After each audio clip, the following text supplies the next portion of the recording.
Heyo. All right. Let's go, people. Welcome. Welcome back, folks. Welcome back. This is truly, and indeed, the show that never ends. Come on in, everybody. Come on in. Let's get going. It's enough of that already. Who's here? Where's my screen? Let's go. This is supposed to be a professional operation. Let's get it going. Alpiro's here. All right. We've got to at least come off as somewhat professional with a man with such great esteem as our friend Word Wizard. You can't just come in here and hack it up, like some amateur. This ain't amateur hour. Got to get this stuff together.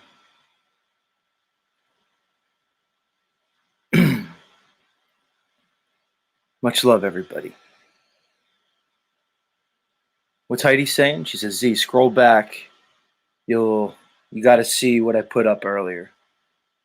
Cool, Heidi. I'll make sure I do so. Thank you, Heidi. Heidi's being the producer for the morning. It better be good, Heidi. If I want to scroll all the way back,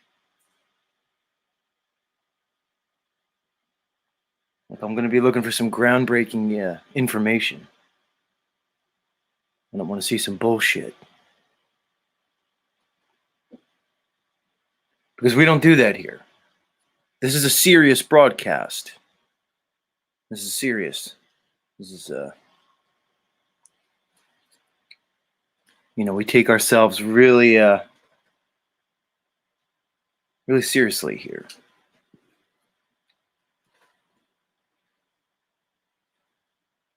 All right. Let's get started. There we are. There we are. There we are.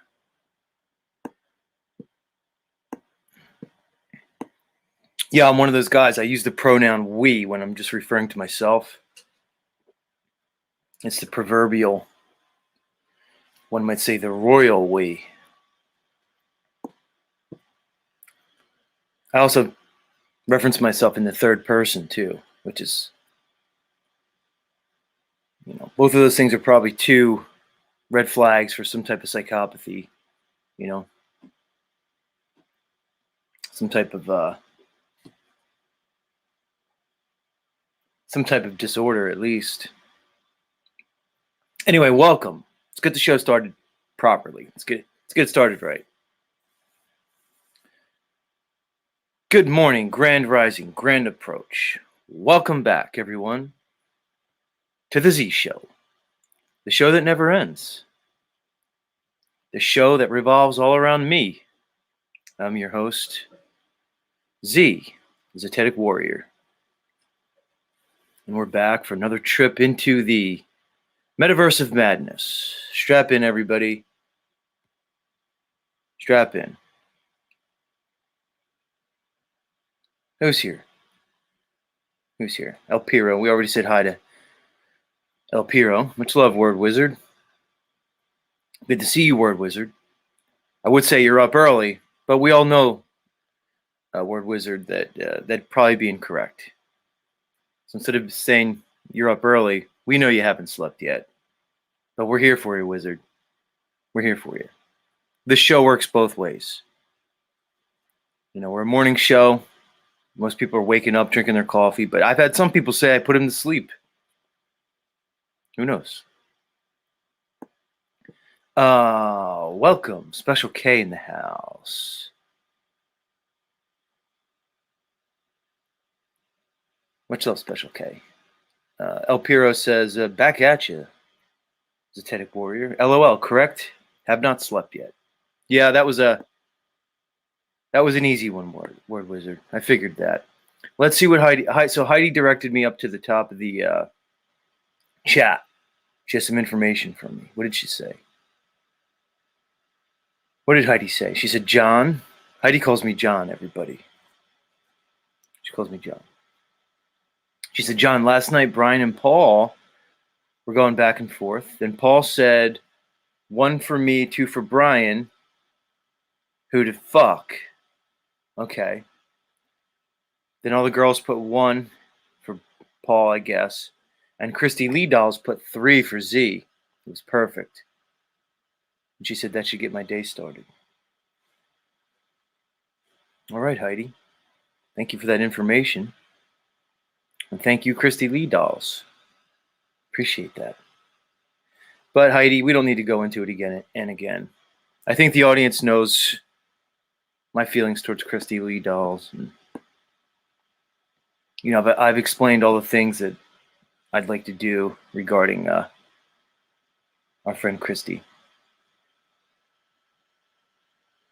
I don't know. What's the deal with Brian O'Shea? I think Brian O'Shea's going through some type of crisis. What do you guys think? I think our friend O'Shea's going through some type of, definitely a crisis situation. Like I noticed yesterday, he subscribed to my channel. But I've seen that same message like at least 5 times. I don't know. I might be exaggerating. Maybe 4. It seems as though O'Shea just keeps on unsubscribing and then subscribing to me. Brian, I don't know what that says about you. It's kind of weird. Like, it's shown some type of evidence that, like, he's like, you know, he's just in some state of, some type of unsettling psychological state. You know, like he's rage quitting my channel. Like, so he's unsubscribing. And then he wakes up the next day, comes to his senses, and he subscribes again. He's going back and forth. I don't know, O'Shea. Maybe you could explain it to me sometime. It's very strange behavior, dude. Like, very strange. But we love you anyway, O'Shea. Who else is here? I don't want to make this all about Brian O'Shea, because that just probably wouldn't be a good idea. Oh, Sly Shy back in the house. Renegade 1. Good to see you, Home Slice. Uncle Rick back up and early.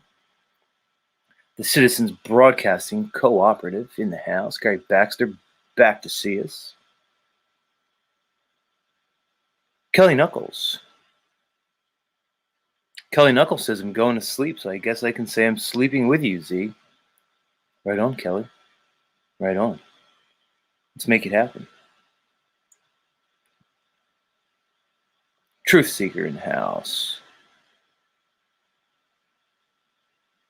Major Facepalm. Greetings back at you.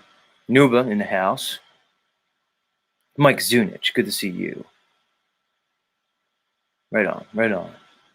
Chris from South Jersey, back at you. Up early this morning. Jessica Jane, right on, right on. Okay. Tristan Laverack, Truth Seeker. If I missed your name, it's all good. It's all good. So yeah, I don't want to make this morning all about Brian O'Shea, but Brian, how many times can you unsubscribe and then resubscribe to my channel? It's strange. And if you're going to do that, there's got to be some setting in YouTube where, you know, where you can disable the whole thing where it shows people when you subscribe. There has to be. You might want to look into that, O'Shea. If you're just going to, like, emotionally, you know, in some dysregulated emotional disjointed pendulum swing, you're just going to keep unsubscribing and then resubscribing to people. You might want to investigate, you know, just kind of making it a little bit more occulted, because it's weird to see, Brian. Strange. Plus, like, your recent behavior's been off, Brian. I don't know. But can I really say that? Has his behavior ever been, like, in any way typical? I mean, we know, Brian, you're not really a neurotypical individual, but I don't know. Recently, it's been a little much. Little much. Yeah, Sly Shy's back. Yesterday, I proposed Sly Shy for president in 2024. The Sly Shy ticket. So, Sly Shy, you might want to get on that because she's black, she's female, and she's gay. She ticks all the snowflake boxes. You know, I think she's a shoe-in. You know, we doesn't matter which ticket we run her on. Let's get her up against Mama Kamala. Sly Shy, you're gonna beat Mama Kamala Harris, easily. You know, I mean, you're darker than she is, so that's a huge plus. Only melanated people in the White House from now on. We're going to bring affirmative action to politics. I'm proposing it right here. It's happening everywhere else. Like, look at the Academy Awards, the Oscars. Apparently now, to have your film, to have your motion picture nominated for an Oscar, you have to have certain you have to meet certain qualifications in terms of diversity on your movie. You can't just have a bunch of white people in a movie and expect to get an Oscar. Apparently they really did this. So, in order to be eligible for an Academy Award nomination, you have to have an ethnically diverse cast. So that's what so if they're doing it in business, you know, if they're doing it in Hollywood, we need to do it in politics. Meaning to say, if you're going to have a presidential ticket, or any other ticket really, I don't care if it's for Congress or otherwise. Fuck, I don't even care if it's for dog catcher. You need to show a certain amount of ethnically diverse people on the ticket. You can't just have two old white guys running for president and vice president. You can't have that happening. There's got to be some racially diverse characteristic in it. What do you think, guys? I say we go for it. Which again makes Sly Shy the obvious, she's the obvious top pick. Sly Shy. Commander-in-Chief. Could you imagine Sly Shy? Who else is here? Three Fingers. Good to see you again, Three Fingers. Vancy. One love, Vancy. One love. Gary Baxter. Good to see you. Gypsy. Ola. Back at you. Back at you, Gypsy. Joshua. Phoenix Joshua in the house. What's up, Holmes? What's up?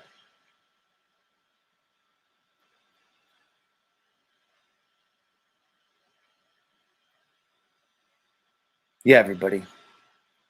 Let's bring diversity into the political realm. We need that. I mean, they already did it with the Supreme Court justices. I mean, I know one might think or have some kind of crazy idea that when you would screen for potential Supreme Court justices, you would look at things like, that were merit-based. Their ideology, their track record, within the court system, maybe their indications into their morals, their ethics. You might want to evaluate their personality and look for somebody that would really fit the role of the top judicial seat in the land, apparently. But no, we need to look at things like gender and race and things like that. Because of course, if you have 9 justices that are basically deciding the fate and the laws of the land, I guess really who cares really what they stand on or stand for? It really just matters, what type of genitalia they have or the melanation of their skin, right? That makes sense. Government, what a joke. You guys know what I think, most of you, about this government. But when you look at the three branches of government, right? You have the executive, the legislative, and then the judicial.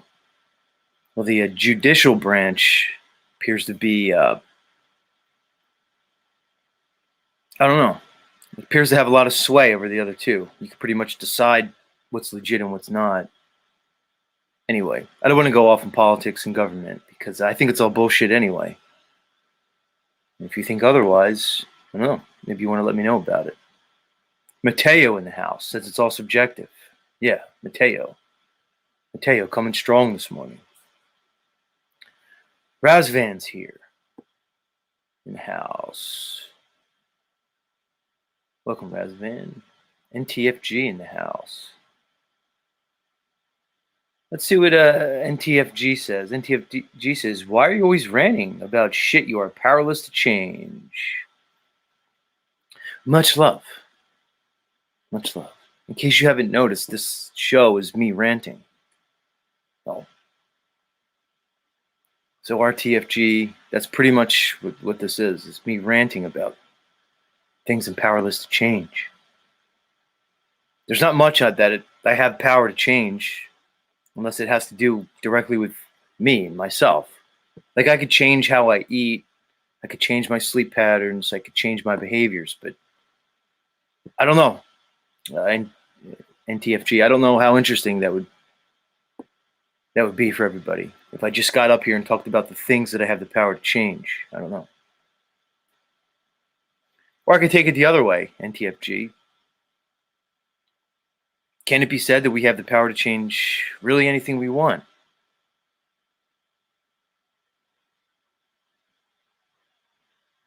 We talk a lot about this realm. Seems to be vibrations, frequency, and energy. So if I could generate a frequency, vibration, and an energy with my beingness, my consciousness, well then can I not affect some change in this world? I don't know. But much love though. Much love. The realist McCoy in the house. Good to see you. He says, because your flop sweat dying. Much love. Trolls up early. I've been wondering where the trolls are, which is a good indication. It's a good indication that the Z show's, it's getting its flow back. Not like we ever lost it. Like I said, don't call it a comeback. I've been here for years. You're just talking nonsense. Who's that troll? We'll let you stick around. I won't ban you yet. Unless you're like somebody like Mitchell, but it doesn't matter if I ban you. You just keep coming back over and over and over again.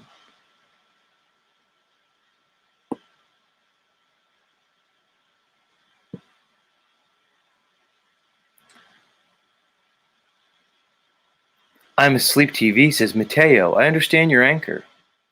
Philly sports teams suck. Right. They do suck, but I don't think that really, I don't know if we could use that as an explanation for Mateo's anger. I mean, Mateo is angry, certainly, but I mean, it's obvious. Mateo's anger is evident for anybody to see, but I'm pretty sure it's not due to the Philadelphia sports teams. It's probably just due to his, underlying insanity.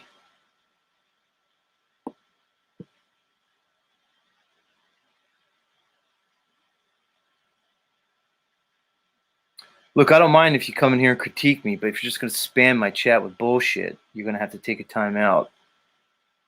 You still are. It's very strange. Razvan says, Z, you got your mojo back. Thanks, Razvan. Never lost it. Never lost it. What do I know, though? What do I know? Dave Oliver in the house. Much love, much love. Yeah, Heidi, you keep talking about Christy Lee dolls. Well, I should correct that. I keep talking about Christy Lee dolls. And I know she listens because she lets me know she listens, but we never see her here live and in person. She needs to get that beauty rest. That's okay. Get your beauty sleep, Christy Lee dolls. I value that I mean, like I'm saying, I value your beauty more than your presence here. So whatever you need to do, Christy Lee Dolls, whatever you're doing something right.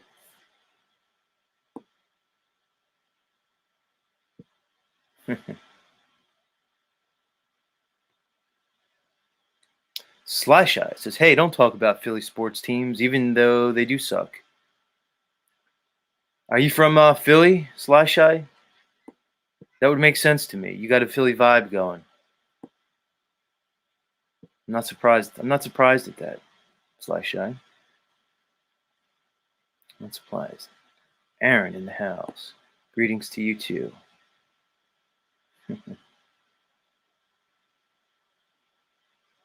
um, for anybody who missed yesterday's show, we had a pretty interesting cast of characters show up. We kind of had this this metaphysical and magical and spiritual face-off, like a battle between good and evil, so to speak.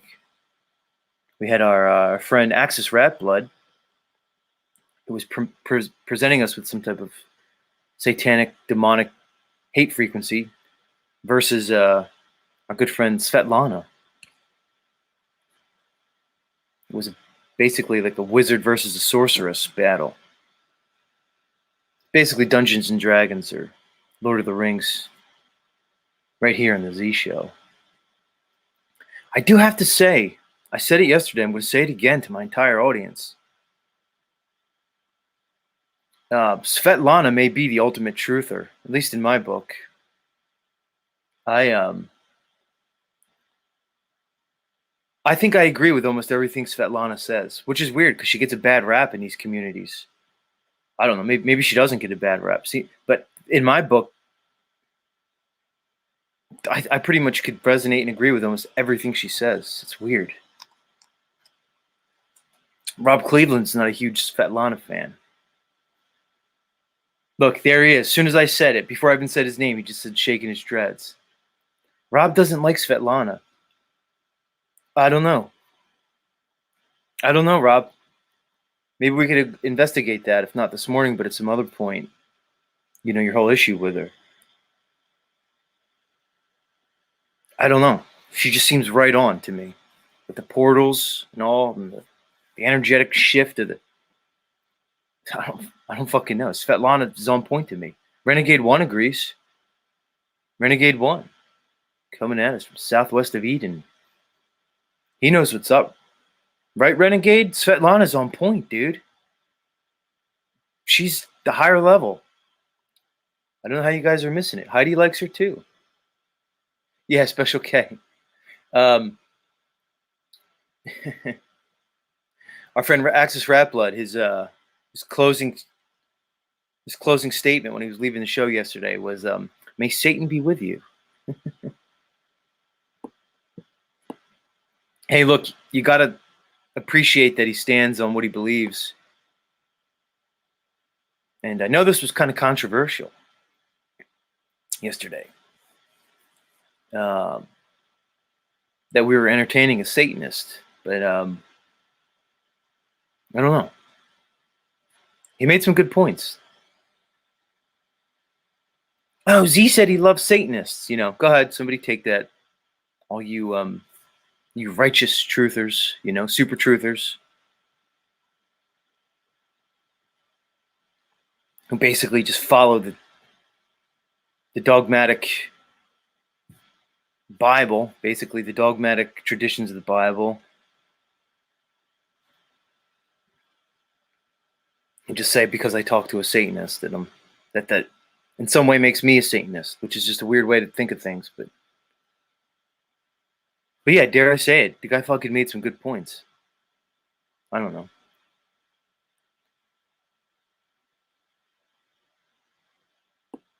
L4, why L4 in the house? Much love, much love.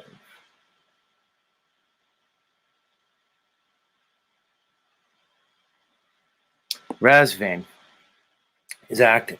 You can see Razvan goes through these little like cycles in his life where he decides he's gonna be ultra active in the chat. He said Rob might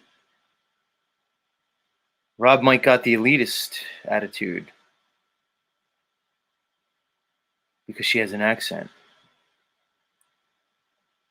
So Razvan is basically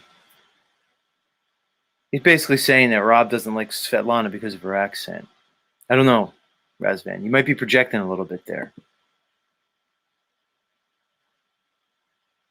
Tristan Laverick just says Janice. I get the reference, Tristan. I'm not sure how many other people do. Mateo, take it easy.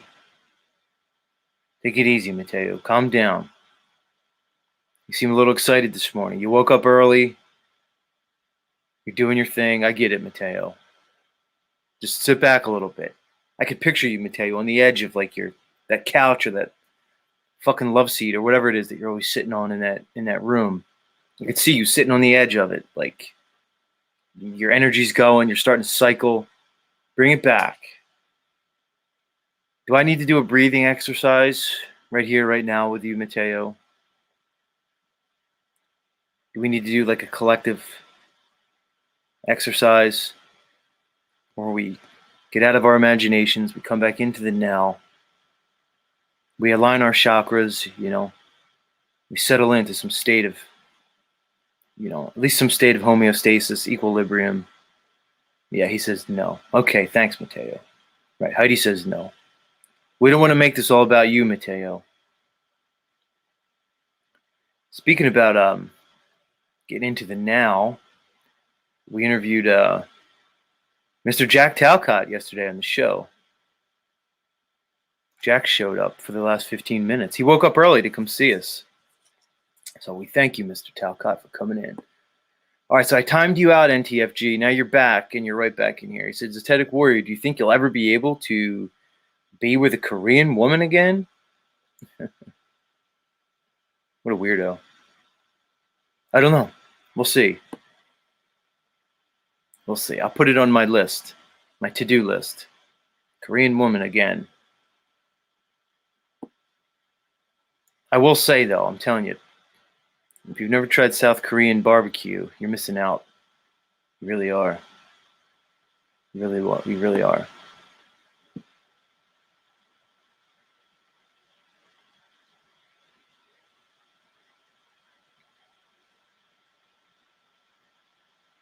Yeah, come on in, people. I know it's early. For some of us, not all of us. It's early for me. It's early for Chris from South Jersey.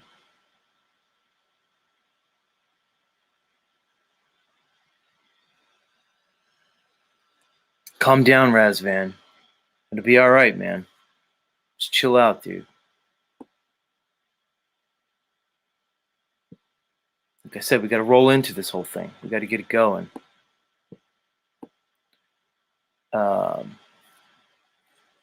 Okay, Mateo says he's on a sugar high. I get that, dude. I knew something was going on, Mateo. Much love, Mateo. It's good to see you. Just hang in there, Mateo. Hang in there.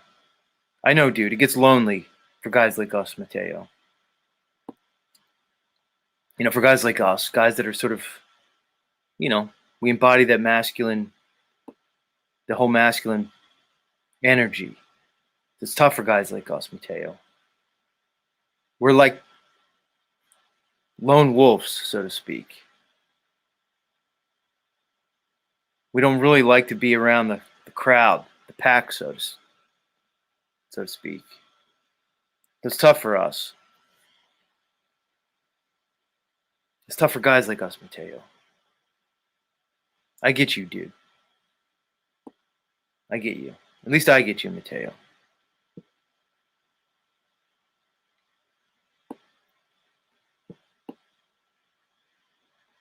We looking forward to a special guest at the very end of the show, or sometime in the show, sometime later. Keep your eye out for our friend Yurt from In a Thought Experiment, the Yurt fellow. We might be talking to him this morning. See if he shows up. Although I don't want to call him Yurt Fellow anymore. He doesn't go by Yurt. What's his name? Austin? Yurt, what's your name? Austin? I know you're not awake now, but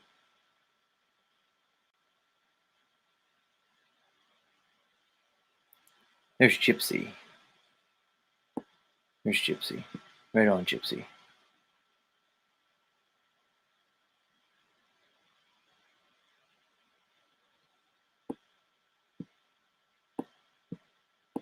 But yeah, what was I saying?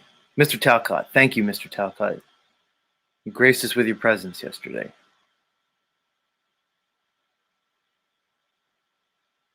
We love you, Jack.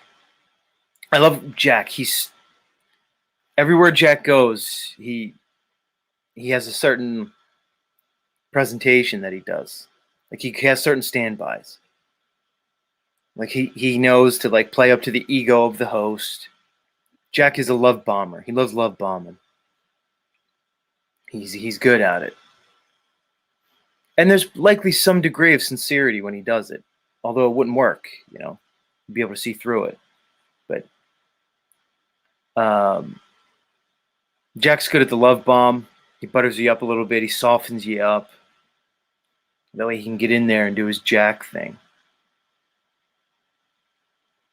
We love you, Jack. Right, Solvermiss says he strokes the ego. Exactly. Exactly.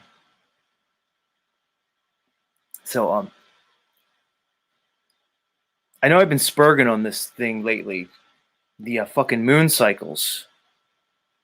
I'm going to get to the bottom of this whole moon cycle thing and the months and everything. And I'm going to do it. I'm fast. Like this morning. Okay, so maybe somebody could explain this to me. So I go and I look up. I'm like, all right, let me start looking into these moon cycles. Because everybody says it's a 28-day moon cycle. All right. So I look it up. And here's what the fucking old Google gives me. Maybe you guys can make sense of this. You know, this is where I see guys. All right, I got to calm down. Because I start getting angry at stuff like this. Because I can see intentional fuckery. Like when you Google something or whatever search, it doesn't even matter what search engine you use at this point. See, I got to rein it in right now. So I ask, the metaverse, the ether webs, how long is each moon cycle? Here's the answer it gives. The moon displays 8 phases, one after another, as it moves through its cycle each month. All right. But it's really not 8 phases. See, guys, it doesn't just click to a phase. It just gradually goes through the phases. So you say there's 8 phases of the moon, but again, it's completely arbitrary. You just decided to use some type of convention to tell us there's 8 phases. There's really not. It's just a cycle. All right, but whatever. We'll take that aside. That's besides the point I'm trying to make about the fucking moon. But then it says it takes about 27.3 days for the moon to orbit the Earth. All right, right there, that's just an assumption. You're just saying that. All right, so it takes 27.3 days to orbit the Earth. But then it says, however, because of how sunlight hits the moon, it takes about 29.5 days to go from one new moon to the next new moon. So isn't that the cycle? Wouldn't that be the cycle, the 29.5? Not the 27.3? Oh, look, Gypsy changed her picture just like that. Gypsy, we need more of you. Why don't you women ever come up here? Why do you guys always stay in the chat? It's weird. And that's like that with all these panels. I get it, you're female, you want to present yourself in a certain way. But you guys never come up here. And when you do, you almost never show your face. Uncle Rick, can you understand the fucking moon cycle, this moon cycle thing? It just pisses me off about the internet and Google. You try to search something and you can see the agenda. Guys, the agenda and the cover-up and the fucking censorship gives their whole fucking ruse away. It gives up the whole control matrix. Because when I Google moon cycle, it shouldn't give me just a bunch of bullshit. It should give me a very clear and concise answer if we fucking know if we know these things. It makes no sense to me. It takes 27.3 days for the moon to orbit the Earth. However, because of how sunlight hits the moon, again, that's an assumption. Sunlight doesn't hit the moon. That's not what we see is sunlight hitting the moon. The light of the moon is not the sun's reflection, guys. You're saying, oh, Z, what is it? You just said what it's not. What is it? I don't have to tell you what it is. I'm just telling you it's not that. But how sunlight hits the moon, it takes 29.5 days to go from one new moon cycle to the other. Fucking explain it to me. Right? Uncle Rick agrees with me. So does Slashite. It doesn't make sense to me, guys. And I'm not saying that the moon cycles match up with the sun cycle, which appears to be 365 years. Days, 365 days and change. What did they work the fucking leap year? All right, so okay. We know the sun cycle is 365 days. The moon cycle, the 13 moon cycles are right around that 365 days, give or take, depending on what you go by this. It's either just a day or two less and a day or two more, which means that it doesn't match up. It's like, so, okay, it means that that first day of the new sun cycle doesn't necessarily equal to the exact point in the moon cycle. You understand? They're not completely in sync with each other.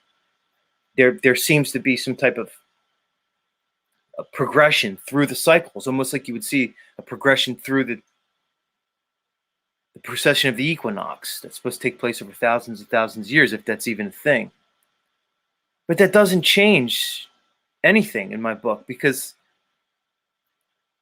the calendar should just go around the astrological and the heavenly cycles, dude. The cycles of the luminaries. It's completely arbitrary otherwise. To make these months 30, 31 days and February's 28, because I understand they chopped up the months and fucked them all up, so they just basically artificially deconstructed the moon cycle, which basically destroys it in our minds, and then they tried to, so it matches up with the sun cycle. Okay, whatever. I'm done. Where's that troll that was in here that just says I just talk about nothing? Maybe they're right. I don't know. Maybe you're right, troll. You know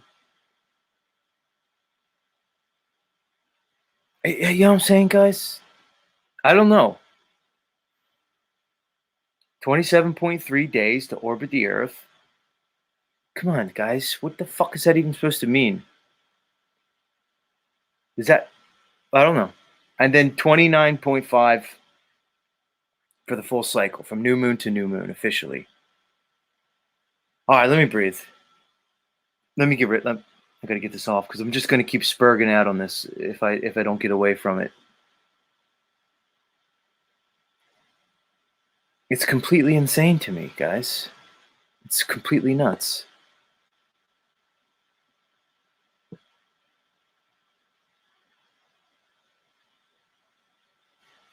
Uncle Rick says, sun is the greater light and the moon is the lesser light. No, that makes sense to me, Uncle Rick. Makes sense to me. One to rule the day, one to rule the night. Whatever. Slasheye says it's to keep us confused. Probably is, Slasheye. I'm sure it is, actually. I'm sure it is. I hope everybody's feeling okay this morning. You know, if you were here for yesterday's show, like I was saying, we had Axis Rat Blood. I almost said Razvan. We had Axis Rat Blood, the Satanist, blasting us with a hate frequency. And it seemed like some of the audience was getting affected by it. Heidi, you seem to be particularly affected by the hate ray. I'm not sure, but I hope everybody's feeling okay today. I don't know. Maybe I owe everybody an apology. Maybe I shouldn't just let a Satanist up here blasting with some type of demonic frequency. Maybe that wasn't the best idea. I don't know. I'm not sure.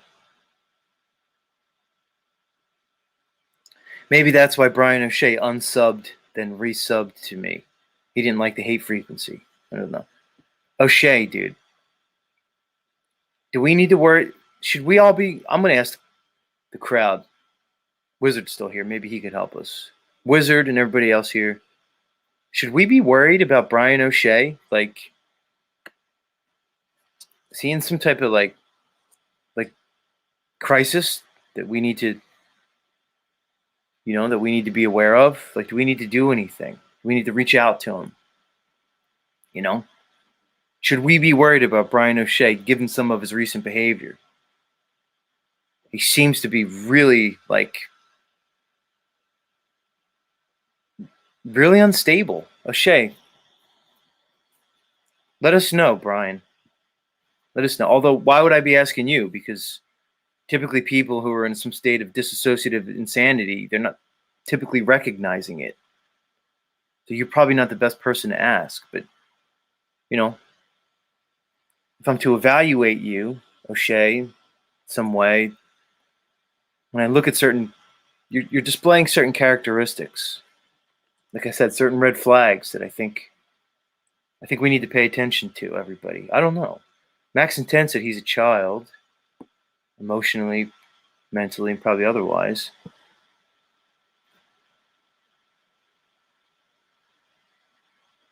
Citizens Broadcasting Cooperative says that he's getting off the weed. And Gypsy just says he's nuts. She just summed it up for us. Yeah,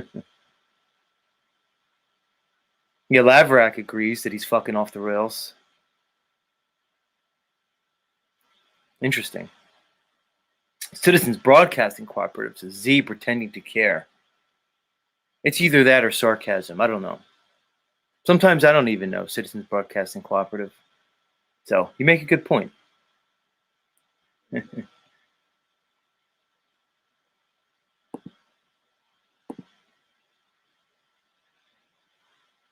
Alpiro, Word Wizard, says I'm a better comedian than Brian.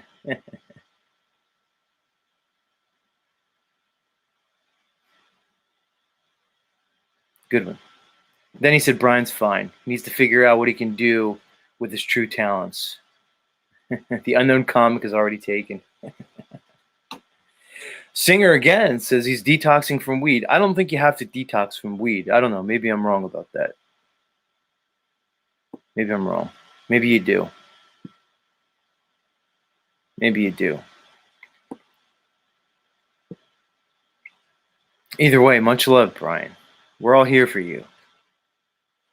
We're all here for you. Brian O'Shea, everybody. Brian O'Shea. I don't know, guys. He recently came out as bisexual. That's probably like something he's dealing with. You don't just come out as bisexual and then, and then have everything just, be normal. I'm sure there's some consequence from that. You just come out, you just declare yourself as bisexual out of nowhere. There's got to be something to that.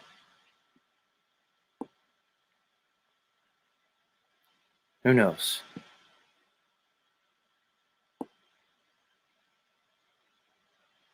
He's probably just looking for love like all of us. I understand, Brian. I get it. We got fucked over in this world, in this realm, in this reality. We're probably not the original human or man. Human. It's a dirty word for some people. We're probably not original. We're like some remix. We're like a carbon copy. We're probably an abomination. Seems to be a fallen realm. So I don't blame you. More and more, it seems like everybody's just fucked up. The new normal is not being normal. That's the new normal. The new normal is abnormal. Right? The new typical is atypical. We were all presented with an idea of humanity, mostly through Hollywood and mass media in general.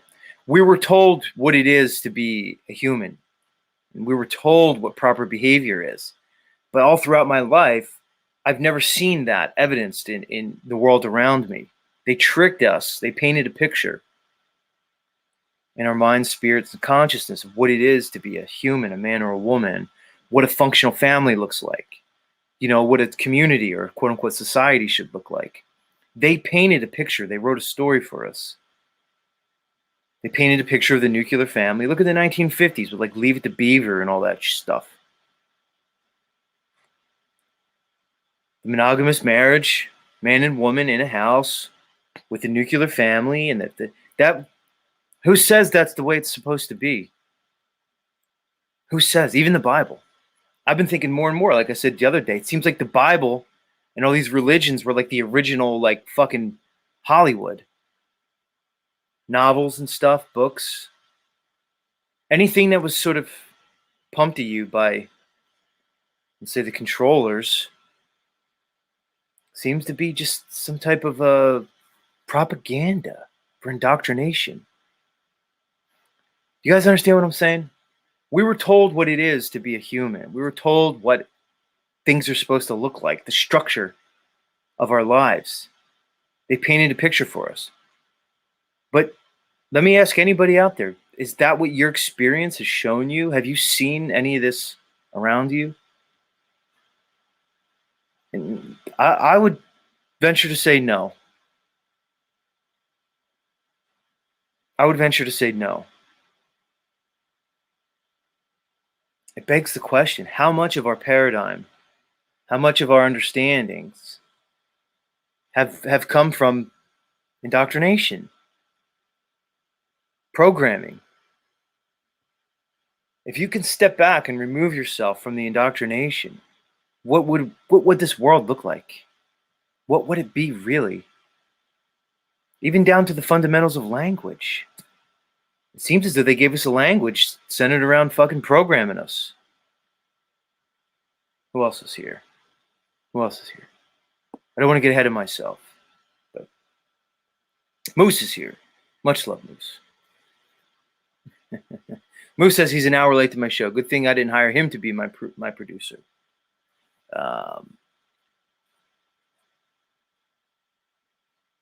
One love, Moose. One love. Much love, dude. Moose, we were talking about a lot of stuff before you came here. We were talking about the moon. I was just going off and a rant about, social engineering and stuff. But most importantly, Moose, we were talking about Brian O'Shea this morning. He seems to be somewhat off lately.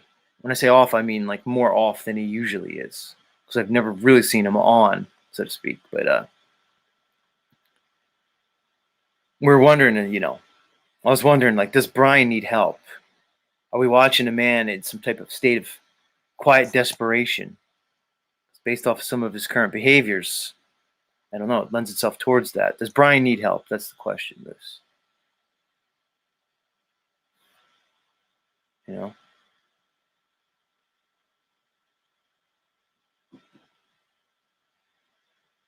Like I said, O'Shea, it's weird that you keep unsubscribing and then resubscribing to my channel. It's very strange, dude. It's weird behavior. All the while where you O'Shea, I would say in the last month, you've put my name in the title of your streams. You've done it like twice, dude. It's very... What are you doing, Brian? Get help, dude. Really get help. Slash, I said he's been on Z on the Piznog. It's fine. Like, I don't have it. Like, you could make fun of me, O'Shea. It really has zero effect on me. But this whole love, hate, push, pull, this pendulum swing that you're on.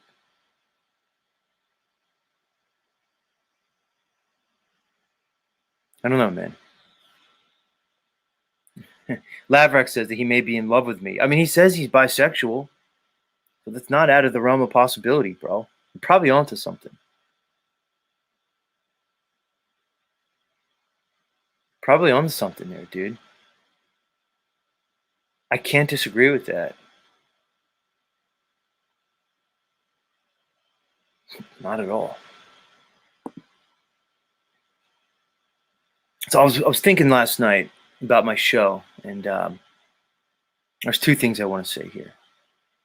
See, Moose, this is the part where I have two little roads I want to go down, and then I have to decide which one I want to go down.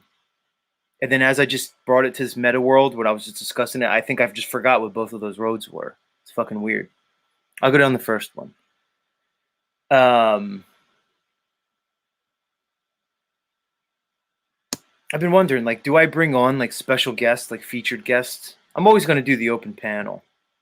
I think the open panel is like, if you're doing this thing that we're all doing here, this truth or verse thing, the panels are a key component. But no, Rob, not yet, dude. Haven't dropped the link yet.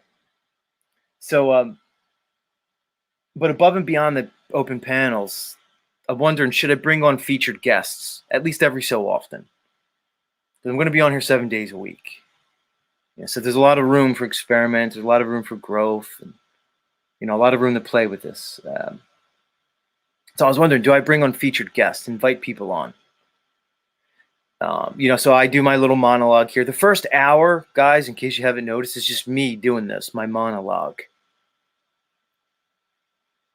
And then we get into the other people. I need to do this part. I need to get this out, the self-indulgent thing that I'm doing here. That has to happen first. And then I bring the other elements in. It's a formula, guys. Get with it. But I guess my point is, I'm wondering, should I bring in featured guests sometimes? So when we hit the second hour, like we're pretty much in the second hour now, could I bring on like a featured guest, do like a one-on-one thing with them, and then open the panel up? Because there are certain people that are never going to come on with an open panel because they don't want the heat. Like if you're a big content creator, many of them, they're going to avoid the open panels because it's vulnerable. Because say I bring some big content creator up who I want to talk to and they accept the invitation, and then I open the panel up and they're hearing fucking Razvan comes up, or like our friend Mitchell on a full moon when he's in one of his crazy moods, and then I just subjected my guest to like a bunch of metaversal miscreants. So people are going to avoid coming on that. But at the same time, hey, if you're a creator and you can't face the heat of an open panel, then okay. What does that say about you? I don't know, guys. What do you think? I'm going to go to the audience just to get some ideas. What do you think, guys?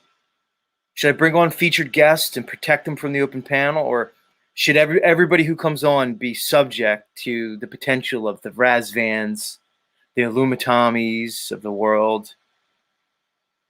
What do you think, Uncle Rob? What do you think, Moose?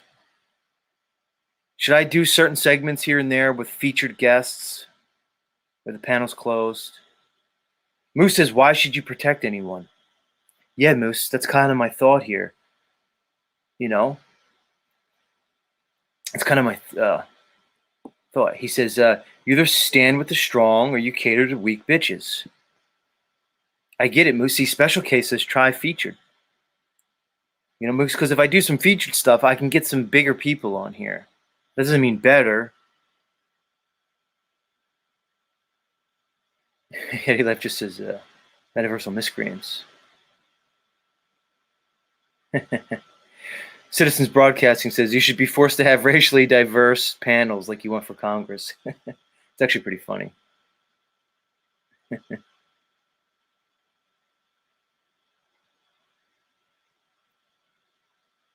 What else are people saying? Tristan Lavrak just says raw and uncut. Okay. Fair enough. Heidi just says, singer, I'm taking Z's her lover boy. Right on, Heidi. Right on. Let's see.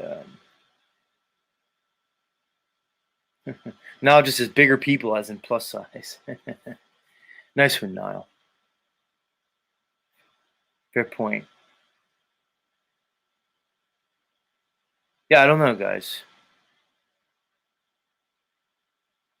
Glyph, our friend from Italy, says featured guest would be cool. Heidi says Z, maybe special guest a couple times a week. Gypsy said I should use my discretion, depending on my guest. Well, because that's the thing. I could do because I do protect people. Like, It's not really about protecting the people, but it's about protecting the segment. I kind of do it. It's not like I have a full open panel anyway, but people are scared. Like, if somebody came up that I really liked and respected, I probably would insulate them anyway.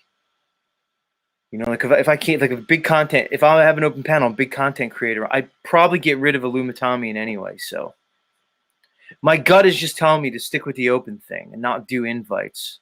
But I'm not saying I'm not going to stick to that in like some type of rigid way. I'll leave it open. I don't know. I'm spurging out. I'm spurging out. I got to rein it in. I can feel when my energy starts to spurg. I think I got to bring it back. I'm trying to go by what my number one favorite truther, Svetlana, said. It's that you got to keep it even keeled. You got to be calm. You got to be on your square, so to speak. Because whenever you get too excited, too emotional, either way, you know, either too angry or too happy, or too joyous, should I say, or too sad or too happy. Whenever you get off that center square of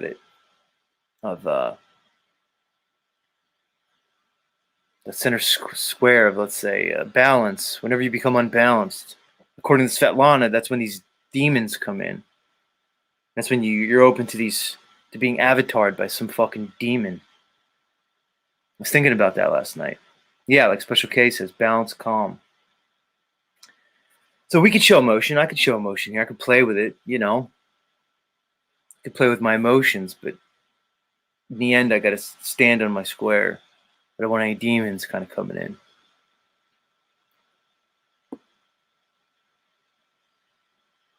Yeah, Axis Rat Blood was giving us. He's basically invoking demons yesterday. I don't know. That was such a weird show yesterday. Sovereign says, with Axis Svetlana advice about being calm helped me big time. Yeah, Sovereign, that makes two of us. That's why I like Svetlana. I don't care what you guys say. I don't care what anybody says. Svetlana's legit. She makes more sense than I think almost anybody I've ever heard, which probably says something to me, because by any, let's say, standard norm metric, like any normal metric that you would find out there, I'm sure 99.99 repeating percent of the population would find Svetlana they would probably find her to be clinically insane. Meanwhile, I find her probably to be one of the most wise and intelligent people that I've ever even interacted with, which is that has to say something about me. It has to.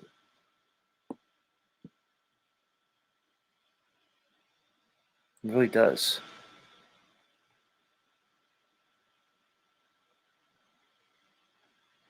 Let's talk about Illumitami for some reason. Tommy's a little much for me. I love Tommy, but I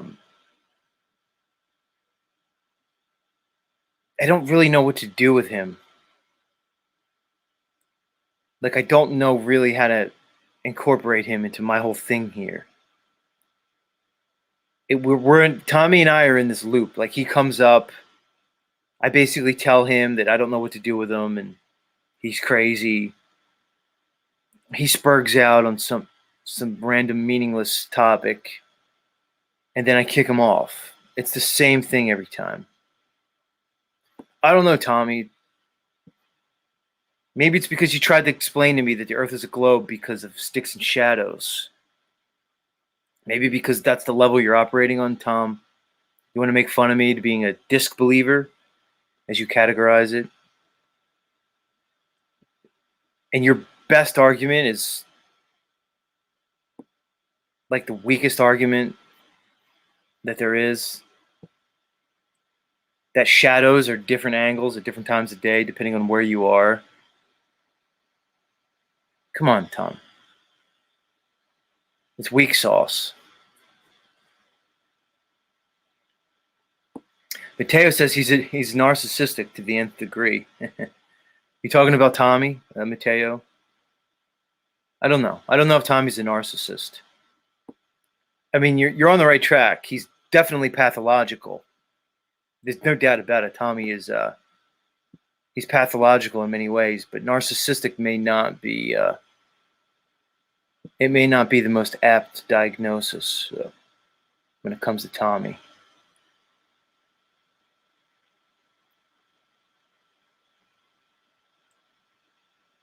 Tommy seems more like manic, right, Tom?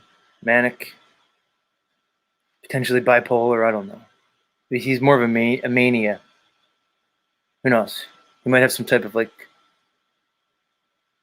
schizoid, like some schizoid symptoms, characteristics.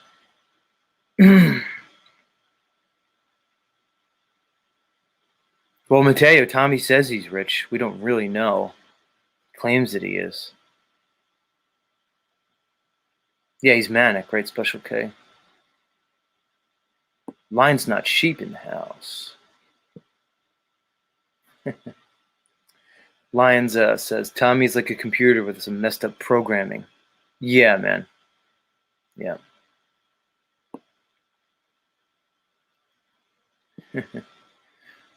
Uncle Rick just coming straight, just as he's a meth burnout. You could say the same thing about our friend Slow State. Flow State. Flow State. Paul points out like your eyes, and I've noticed that about you, Flow State. You didn't always have that same look. I don't know, Flow State. I don't want to make any claims about you. You say you're an ex-meth addict, but you know, ex-meth addict in quotes.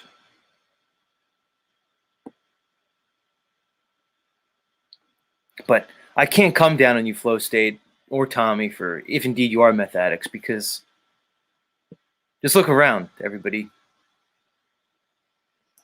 Almost everybody you see is just drugged up on one pharmaceutical or another. When I say almost everybody, it's probably the majority. I might even say the vast majority, depending on where you live and who you're around. My point is just go to your local supermarket, your local slave mart, Target, and just look around. I was in the healthcare field for years and years and years, guys. I was privy to people's medical records. Trust me. Hashtag trust me. Most people are on pharmaceuticals, but we all just accept it because the goofy fuck in the lab coat says it's okay. The goofy fuck in the lab coat who went hundreds of $1,000s into debt for the privilege to scribble on a fucking little piece of paper and recommend what you need to be better. So it's somehow okay. It's justified. So I could sit here. We could all sit here and make fun of the fucking quote unquote meth addicts of the metaverse and the truthiverse. But at the same time, your mom is probably on like 7 different psychoactive fucking drugs, at least 3. Your wife is probably on at least fucking 2 or 3 fucking head meds. You know? And maybe you are.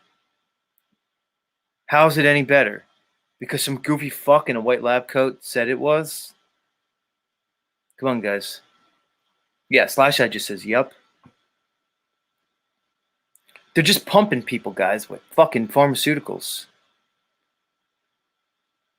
They're pumping kids with speed, basically. Adderall, Ritalin. It's basically amphetamines, guys. They're giving speed to kids on a routine basis. It's like normalized. Just to dose kids up with a bunch of drugs. And we just all accept it. We're just all supposed to go along with it. Go along to get along. New normal. Drug kids up. Dose them out when they have no fucking choice, no ability to decide what the fuck you're going to pump down their throat.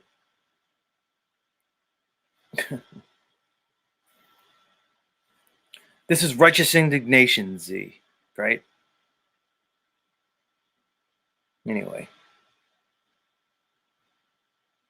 Pharmakia. Grandma's on Xanax, Prozac, Lexapro, Zoloft. The supposed SSRIs.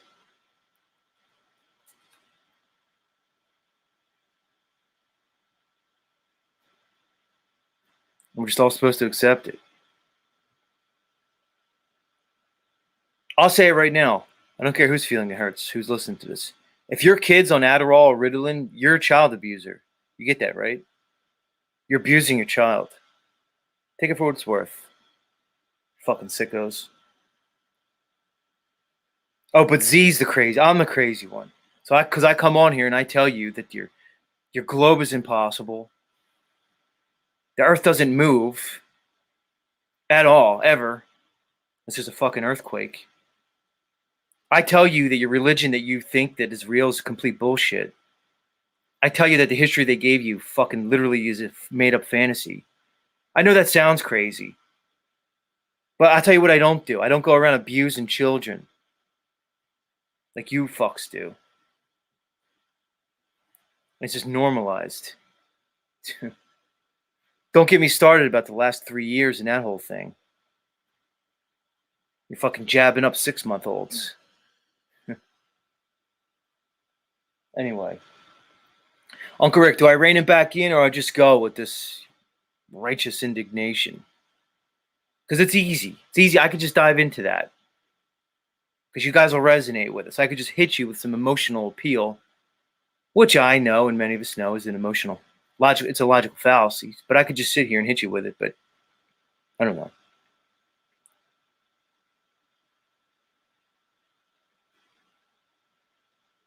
Citizens Broadcasting says alcohol is the worst drug. I mean, I don't know if it's the worst drug, but it's up there. It's hard to disagree with you.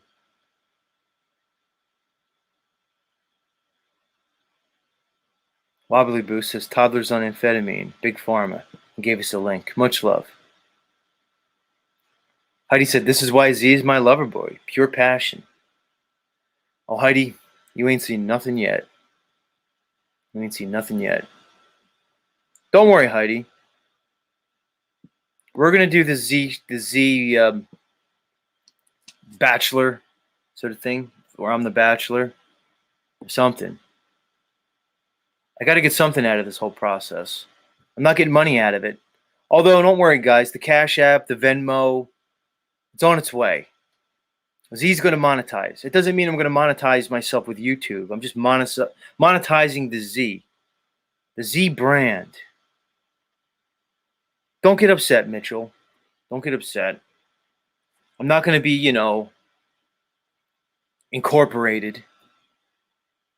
But I'm going to leave room for people to donate and support my ministry, because it's a ministry, right? So this is the Z ministry, and that'll absolve me from all expectation of taxation, because it's a donation, guys. You're supporting me in my whole mission here. So I'm going to be monetized. Venmo, Cash App, I'm doing it. I don't care. Unsubscribe if you want. Haters going to hate anyway.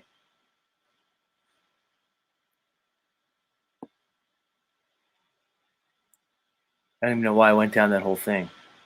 Why did I start talking about monetization? Who knows? Weird. I'm not sure. But anyway, oh, that's why. Because Heidi, I'm currently not getting any fiat from this endeavor. So I need to get something. So I'm going to do a bachelor thing. Because I need to go through these ladies of the metaverse and figure out which lady or ladies gets to sort of make it into my whole, let's say gets to co-create with me in certain ways. Spiritually, emotionally, and sexually. But mostly sexually, really. I'm going to be honest.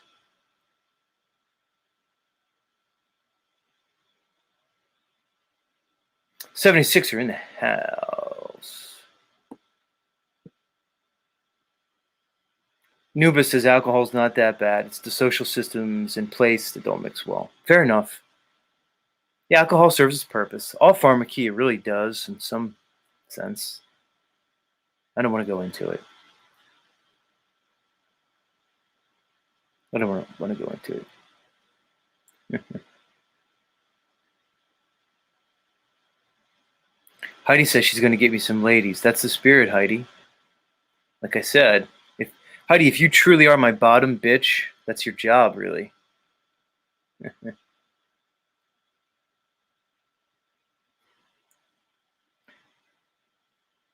Major Facepalm says, Heidi, I'm no O'Shea, but Z with a V-neck is less than Z with a circular collar. Interesting point. So, Major Facepalm, are you saying you like the circular collar better than the V-neck? Is that what I'm interpreting? I'll keep that in mind. I'll keep that in mind. Let me know. Clarify, Major Facepalm. It seems like you like the circular collar better. These are the important things here in the Z show that matter.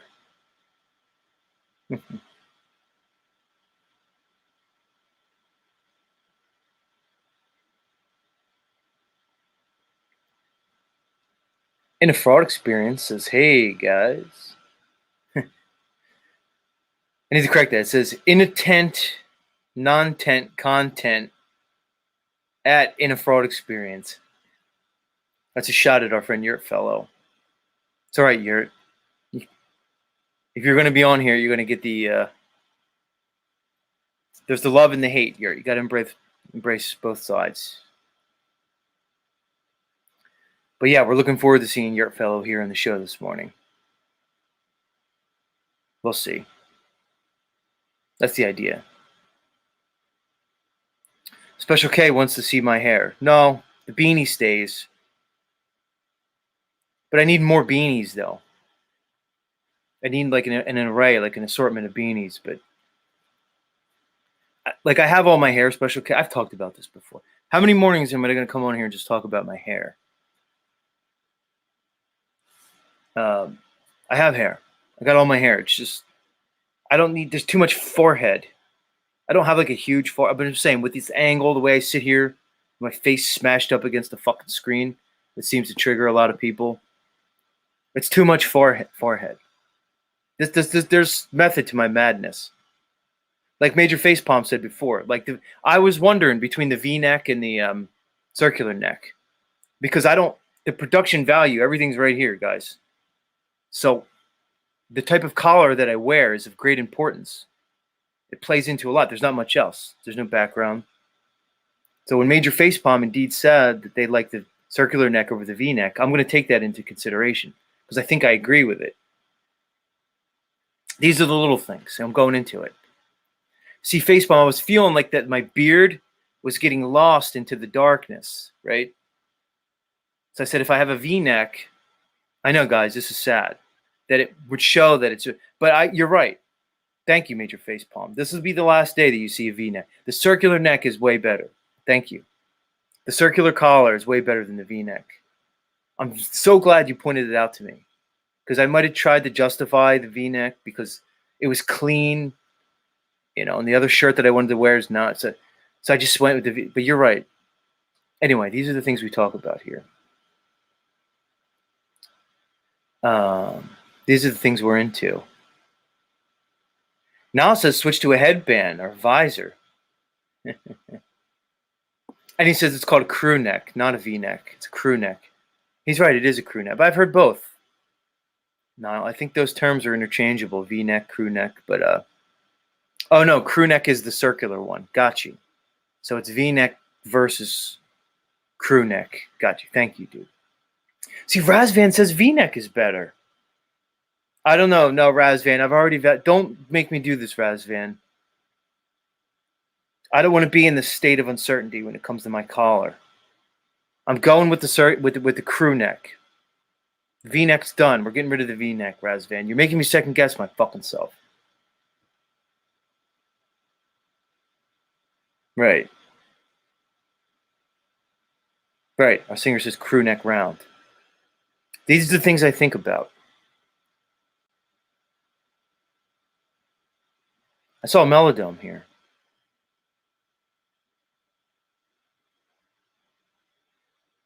Austin for Melodome, dude. I've been cycling on the fucking moon cycle. Like mentally, I'm spurging out on it, dude. One day you and I, Melodome, have to have a conversation about the moon cycle. Because everybody says it's 28 days. It's 20, but it's not 28 days. So I Googled it, Austin, and it told me, okay, that it orbits the Earth, which we all know is just funny. Every 27.3 days is the moon orbit. But the way the supposed reflection from the sun, which we know is bullshit, because of that the actual moon cycle from new moon to new moon is like 29.5 days. So we know that's just a bullshit explanation right there. So then, Austin, I went off about how stupid Google is and how the deception is obvious in the cover up and in the censoring, because it should be an easy answer. When I ask fucking the internet, which can tell me anything about anything, like I could find celebrity dick sizes, like down to the fucking quarter inch, like I could type how big was Frank Sinatra's dick, which is weird because now I just let you all know that I've Googled how big was Frank Sinatra, because apparently Frank Sinatra had a huge penis, which is because he's such a skinny, small guy, but he apparently had a monster cock. How did I just go off in dicks from the, but anyway. So I can Google Frank Sinatra's penis size and it'll give it down to the fucking quarter inch. But I ask it how many days in the moon cycle, and it gives me a completely disjointed explanation that makes no sense. What does that tell you? What does it tell you? So why does it tell me that it supposedly orbits the Earth every 27.3 days, but it's 29.5 days from new moon to new moon? But then everybody just says it's 28 days. I'm getting angry. Anyway, I don't know how Frank Sinatra's dick relates to the moon cycle, but somehow it seems to. Weird. Austin says Sinatra was gay. Look, Austin from the Melodome. I'm willing to embrace the idea that many of these Hollywood elite, fucking weird pedo circle actor guys, I'm willing to admit that there probably many of them were gay. But Austin, for you to come here in my chat on this morning, right now, right here, and for you to fucking insinuate that Frank Sinatra himself was a gay man, I don't know if I could stand for that, Austin. You may have just went too far this morning. I don't know. To say Sinatra was gay, I don't.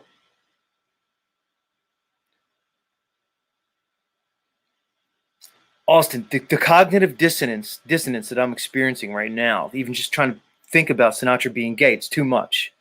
It's like when we approach a Globie, we try to tell them that the globe is stupid. It's too much cog dis. They can't let go of the globe. So in the face of overwhelming evidence, they'll just reject it. I don't think, Austin, I'll ever be able to let go of the idea of Sinatra just being like an uber straight guy. You could probably present me a lot of evidence, Austin. If you, like, say you said, okay, he was gay, the Rat Pack, they were basically tricking out, Sammy Davis Jr. Okay, maybe. I've heard that before. But even if you showed me visual proof of it, even, Austin, if you took me in a time machine back in time and brought me, or if we, like in A Christmas Carol, we just sort of like astral project with the ghost of Christmas past back to the Rat Pack in some Las Vegas hotel room, and you could show me Sammy Davis Jr. sucking Frank Sinatra's dick. Even if you did that, Austin, and you gave me overwhelming, incontrovertible proof that Frank Sinatra was gay, I still wouldn't believe it. Much like these Globies can't believe that they don't live on a fucking impossible spinning space rock. That's the level of cognitive dissonance that I would have if I were faced with the understanding that Sinatra was gay. I can't do it, Austin. I can't go there. So you can come here, awesome Austin, to the Melodome, and you could tell me Sinatra was gay. But there's no way I could let that into my consciousness. My world would shatter. Anyway.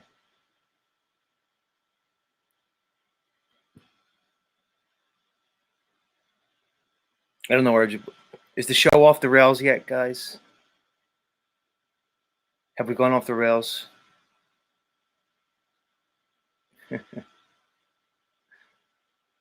Too much cog dis, says Gorgonzola.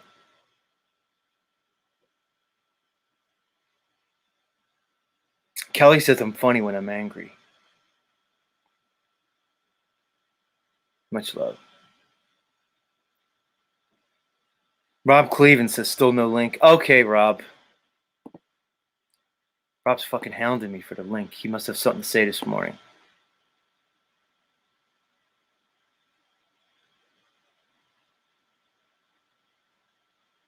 All right, I'm putting the link in. Rob wants the link. All right, link's in the chat, everybody. What are you saying, Heidi? Z, I think you need to call me something, bitch, because I'm your number one. All right, Heidi. You could be my number one. But I told you, Heidi, we talked about this, Heidi. You see, this is why you need to keep your pimp hand strong in this game, guys. You got to keep the pimp hand strong. This is where I need to straighten you out, Heidi. Because we talked about this. Heidi, we can't. I'm not going to fucking say it again. If you're not my number one bitch, okay, fine. But that implies certain responsibilities in your part, Heidi. You can't be my number one bitch and just think that comes without any type of obligations on your part. If you're my number one bitches, it's your job to bring these other bitches into the, into the whole equation here. Okay, Heidi, you're my number one bitch, but you need to get on it. You need to get on it. You need to farm these other bitches. You know that. See, we didn't have to make it ugly, Heidi. It didn't have to get ugly. Right, she says she takes good. Well, then take responsibility, damn it. I told you guys, I keep this pimp hand strong. I don't go overboard with it. Awesome Austin knows you got to keep it strong. If I'm going to bitch slap you, I'm going to at least have the courtesy to put some baby powder on the hand first. I powder my hand up before I fucking lay the bitch slap down. That way it doesn't leave a mark. For any of you aspiring pimps out there, if you read the Pimp Handbook, right at the top of the list in terms of the Pimp Handbook do's and don'ts is to always use baby powder on your pimp hand before you lay the smack down, because you're less likely to leave a mark at that point. Anyway, we're full of information here. This is an educational program. It's not just about all the fun and games and the frivolity. We give people the good, hard-hitting information here. Right?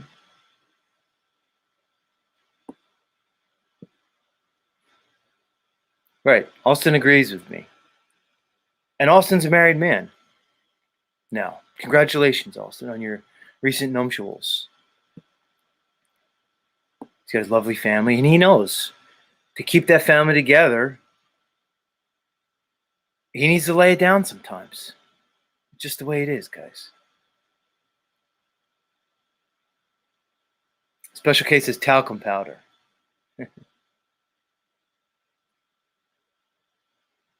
Uncle Rick says, gay's the way.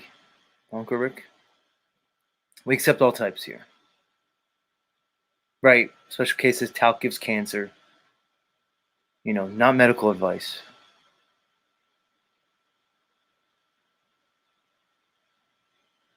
D'Angelo in the house.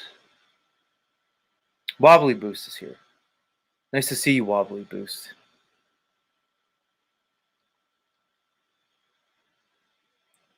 Somewhere in time.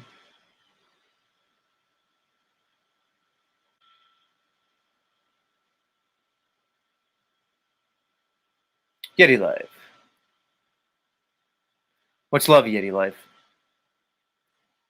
We found out that Yeti Life is part Russian yesterday.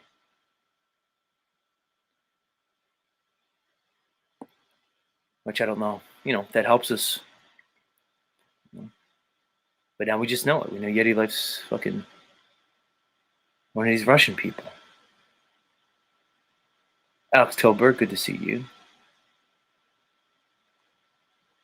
All right, let's start bringing up some guests. We got some guests rolling in. Rob, you wanted the link and now I don't see you.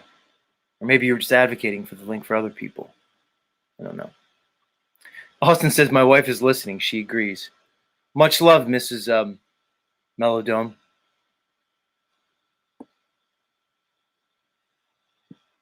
Because I forget Austin's last name. It's like Thompson or something. Or is that another guy? Anyway, doesn't matter. We're not going to dox Austin here. Much love, Mrs. Melodome. Welcome to Z Show. You found yourself to the... Basically, this is the bottom of the web. Like, most people here, like, we've pretty much made our way through the internet. Like, after Thompson, right? Much love, Austin. Did I say Thompson? I think I was right. We're at the bottom. Like, you know how they say the rabbit hole never ends? Indeed, it does end. It ends here. This is where everybody who's taking a leap down the rabbit hole, this is where they end up. This is the other side of the rabbit hole. This is the end of the rainbow. It's Z Show. This is it. It doesn't go anywhere else from here. We've explored everything else. We've already gone down all the rabbit holes. We've done Flat Earth. We've done Tataria. You know, we've done the whole metaphysical religious thing. And we've exhausted the internet. You know, now we're here. Like each person here at some point, we basically blue screened. We glitched out from information. I don't know. Am I just projecting all over everybody, or is it just me? If you guys want to know what created Z, like this Frankenstein-like monster that you see in front of you, that is myself, it's because I just blue screened after a while. You look at the dark reality of this world long enough and you just glitch out and you blue screen. And then you end up here. Like our next guest. Our next guest is coming to us from the mysterious lands of northern India. Some people call him Nachiketa. I call him Nacho Keto. Some people just call him Notch.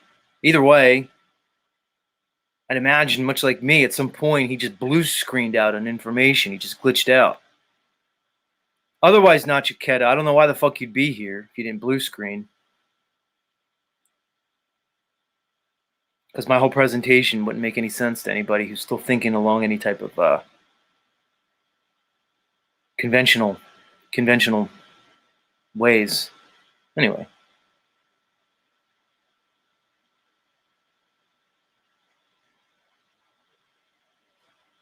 Slick Rock says, no way Frank was gay. Slick Rock, you and I, again, whether we're just putting up some psychological self-defense mechanism here, you know, this could be a defense mechanism or what. But I agree with you. There's no way Frank was gay. Zero chance. Slick Rock. Like I said, I don't care what you show me. It's not going to happen.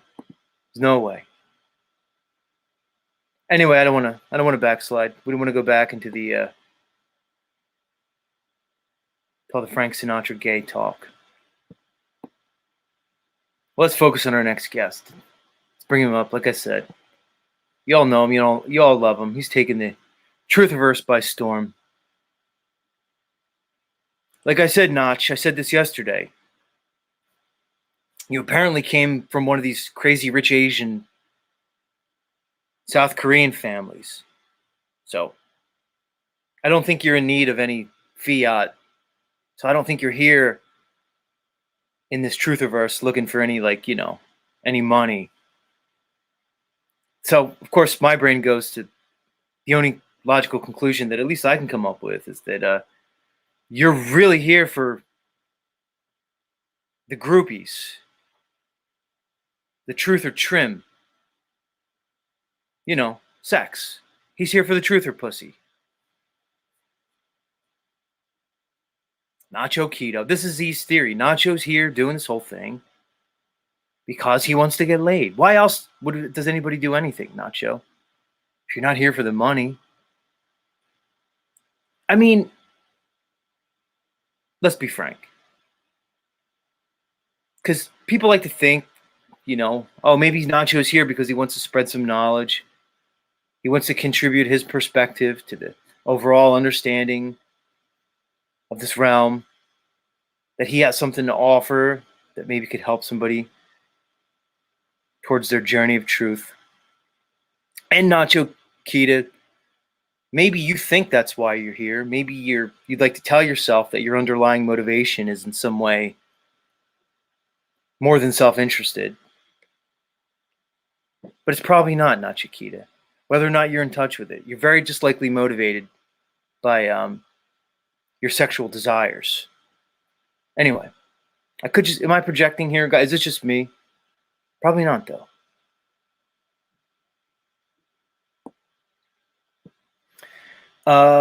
Meldome says she's good, just fed her. Waiting for her to finish so you can take her for a walk. Meldome, when I said you got to lay that pimp hand strong on your wife, I think you might be taking that sentiment a little bit too far. I don't know, unless you were talking about your dog. Either way, make sure you feed your wives, guys. Keep the pimp hand strong, but keep them fed. Make sure they're hydrated. You have to provide certain basic standards for your spouse. Anyway, I don't want to keep in the back too long. When I keep people in the back too long, they start to feel a certain way. And we don't want to upset our next guest. Anyway, Nachiketa, welcome back to the show. Hello, hello. Namaste. What's up, Nach? Namaste back to you, homie. So you think I came from some kind of rich family in Korea? Maybe. I don't know. I mean, like maybe in the past, but certainly I don't know how much you do know about me. What do you know about me, Z? Only what I've heard you say, Nach. The fragments I have. See, I'll be honest with the whole crowd. I've said this before. Goblin King in the house. I don't know why I just shouted out Goblin King. I like you, Goblin. You have a unique presentation. Plus, I love the movie Labyrinth. David Bowie plays the Goblin King. And what's her name? Jennifer Connelly's like some might say prepubescent, heroine of the story. It's a weird movie because they like sexualize Jennifer Connelly, and she's a little bit too young, I think, to be sexualized in the movie. At least I'll just say that because I don't want to lose my channel. But anyway, so it's kind of weird how they sexualize the Jennifer Connelly character with the David Bowie character, and that's a good movie, though. I like that movie. It's a good movie, right? It's a good movie. It's a babysitter, and then she got tired of taking care of her baby or baby sister or brother. I don't remember exactly. I think it's her little brother. I think it's her little brother or something like that. It's been a while since I saw that movie. Yeah. Yeah. And then she has to go. Yeah. I think it's a MK Ultra movie, to be honest. It's like she's in her own mind and stuff, and she's going through this journey. I don't know how much you've heard about or read about MK Ultra, but these people are dissociated, right? There are multiple alters, right? And so she's kind of having a journey within herself. That's how, like when I originally saw that movie, I saw it completely differently. Like she hates her baby and it's like magical. But then later on, after reading about MK Ultra, I was like, well, maybe it has something to do with that. I'm not sure. Yeah, dude. Plus David Bowie's in it, man, which automatically just gives it a certain kind of feeling and understanding. Yeah. But you say that it's an MK Ultra movie, but it begs the question, Nachiketa. I mean, aren't all movies really just fucking MK Ultra movies, dude? Like, especially now, Nach, when I watch a movie, when I watch these new movies, homie, I'm always left afterwards with a feeling of dissonance, man. I don't feel good after these movies. Like, all right, when I was younger, Nach, I'd watch certain movies and when it was over, you almost felt empowered. It was probably still programming then, but the frequencies, the music, the tone that they set in these new movies, dude. I don't know. I mean, I'll put it to you. Could it not be said that all mass media and entertainment in general, could we not say that it's all fucking MK Ultra? Go ahead.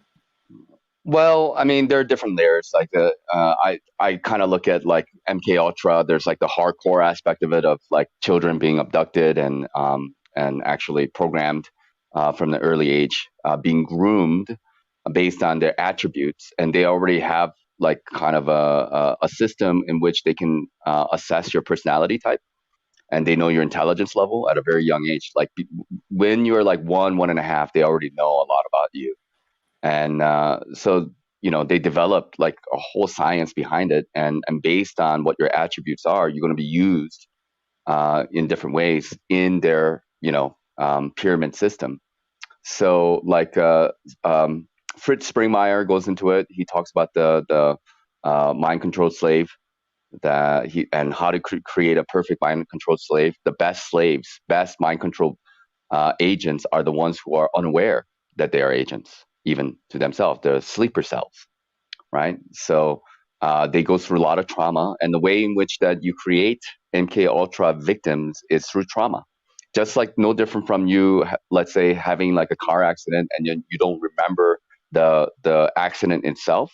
You create like a barrier around that memory or that mind, and then if you're able to successfully do it, you can start to program these like little bubbles in your mind, that are dissociated, and then they have a whole set of like systems of like creating like the main altar, and different types of altars, and there's like assassination altars where you become like the assassination target, or the person who assassinates assassin, right? Or there's even a suicide altar. So there's like a lot of different altars that can be created. It's like they can program your mind in a particular way, and they have handlers to do that. So, but then that's like the hardcore MK Ultra, and then there's like more softer MK Ultra that's happening, to all of us. We're under some kind of propaganda, right?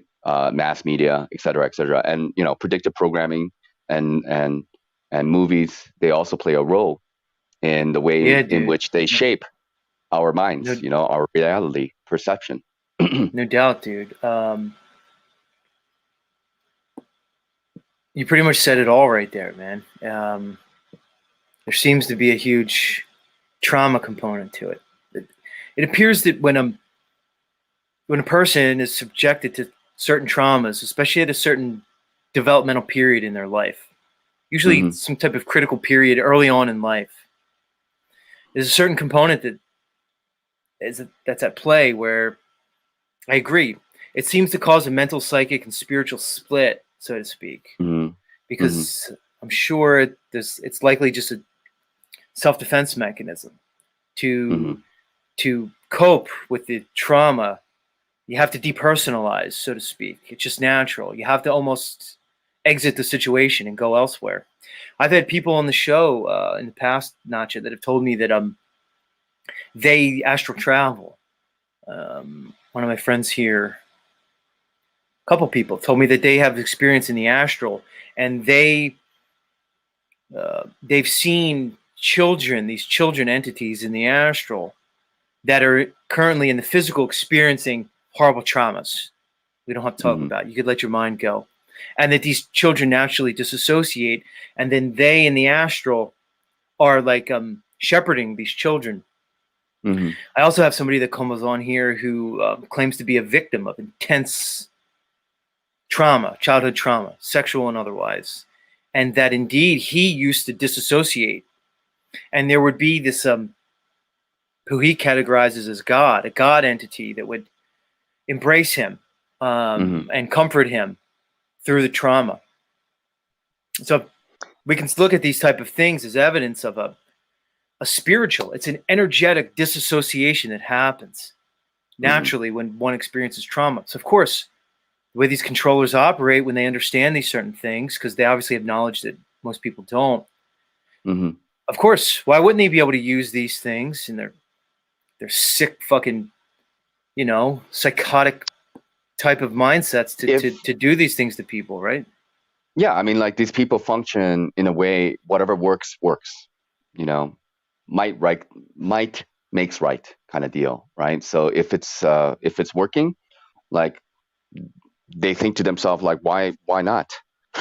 There's no, like if you look at like a baby or looks, and then it's very vulnerable, right? And then you can throw the baby, you can kill the baby, or you can love the baby. That's the kind of power that a parents have over the child. And vast majority of people, they have empathy, they want to take care of the baby even though they have power over that baby. Now, these people, obviously what they're doing is they're utilizing their strengths, their knowledge to create, super soldiers or beta sex slaves. Ultimately, they want to take control. It's about control. They want to have control over society, over the human mind, and there's no heart in it. I don't see it. Notch, Nachiketa. Who's they? People often ask me that. I have Yeah. different answers. It almost depends on whatever mood I'm in, if I feel like Okay. answering. But I'm gonna ask you, who's they? So when you again, like when you're at the very bottom and you look up, right, your first layer of sight will be like maybe government or presidents. Like let's take a look at it from like a normie perspective of they, right? And then you say, oh, okay, like government's in control and maybe the CEOs and stuff like this. But then there are layers and layers and layers and layers of things. It's a pyramid. So every time you break through a layer, they change, because the people you thought who were in power actually not in power. There are people behind that, and then you start to look. So the people who they are, in my opinion, you don't know the names of them really, and you don't know the faces of them really. They are nameless and faceless. They are the real ones. To me, is the energies, like the archonic energies, or there also can be considered like the tulpas. We can also easily say they're demonic, okay, entities, right? So, like to me, that's ultimately where, to me, that's where things are starting to move towards that. So they are. Uh, it's kind of difficult because like for me, like because I believe in God and I believe that God has created all things, and there's that kind of polarity in this world. So they are one extreme end of this polarity. We need the black and white of this world to exist in this reality. So we need like the pain and pleasures, we need the light and darkness, blah blah blah, all the polarities that you can think of. And so they represent that one end of this polarity in my mind. And then it's like the different iterations of that, like how it like trickles down to where we are. That's how I would describe Yeah, that. man. It's a crazy question.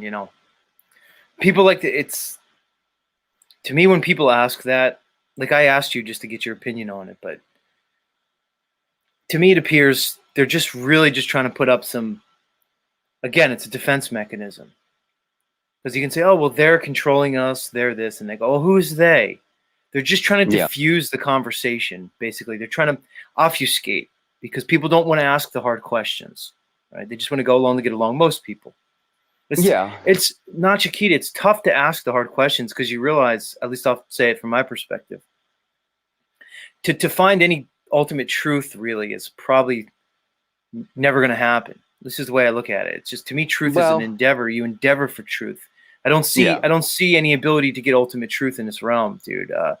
So I think What is because the of ultimate that, truth? I mean, right, what is the ultimate truth? The ultimate truth is God. Like God is the one and only source of all things, and like like if you connect to God, that you have arrived to the ultimate truth. However, we have to accept the fact that this is reality. We have to accept the fact that I have this body. I have to live in this place. There are a lot of things that right, are affecting everybody.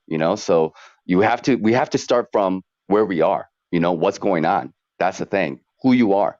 You can't. If you try to go to the other end, that's maybe way too far. Maybe out of reach for most people, you know, and maybe it's a long road. Maybe like we have had many lives, perhaps. And are you like very confident that this is the last life that you're going to live? I'm not. I'm not so confident. I've been on the search for a long time, and I'm not very confident that this is going to be the last life that I'm going to enlighten my way out of here. I don't think so. So I have Good to point, accept the dude. fact. I Good have to point, accept the fact Notch. that I have to deal with what I got in front of me. So what? And you ask me like, what is my motivation? Like you say, like, do I come from a rich family? No, I do not. I used to like back. I'm adopted, right? I'm adopted from Korea. Are you aware of that or no? Yeah, Okay, you said so when you were, I think when you were 10 years old, somebody yeah, from like fucking Minnesota adopted you. Was that well, something like that? Wisconsin, yeah, yeah, Wisconsin. Midwest, yeah, yeah. So so like my Korean family used to be very, very wealthy. We used to be like the elites of Korea. My Korean family. My Korean father was absolutely like narcissistic. He was overt narcissist. Really cared about his appearance and material stuff, and he stole all of our family wealth, and he just like ran off and did his own thing. Ended up dying like before, like I'm 44, will be turning 45. He died like 43 or something like this.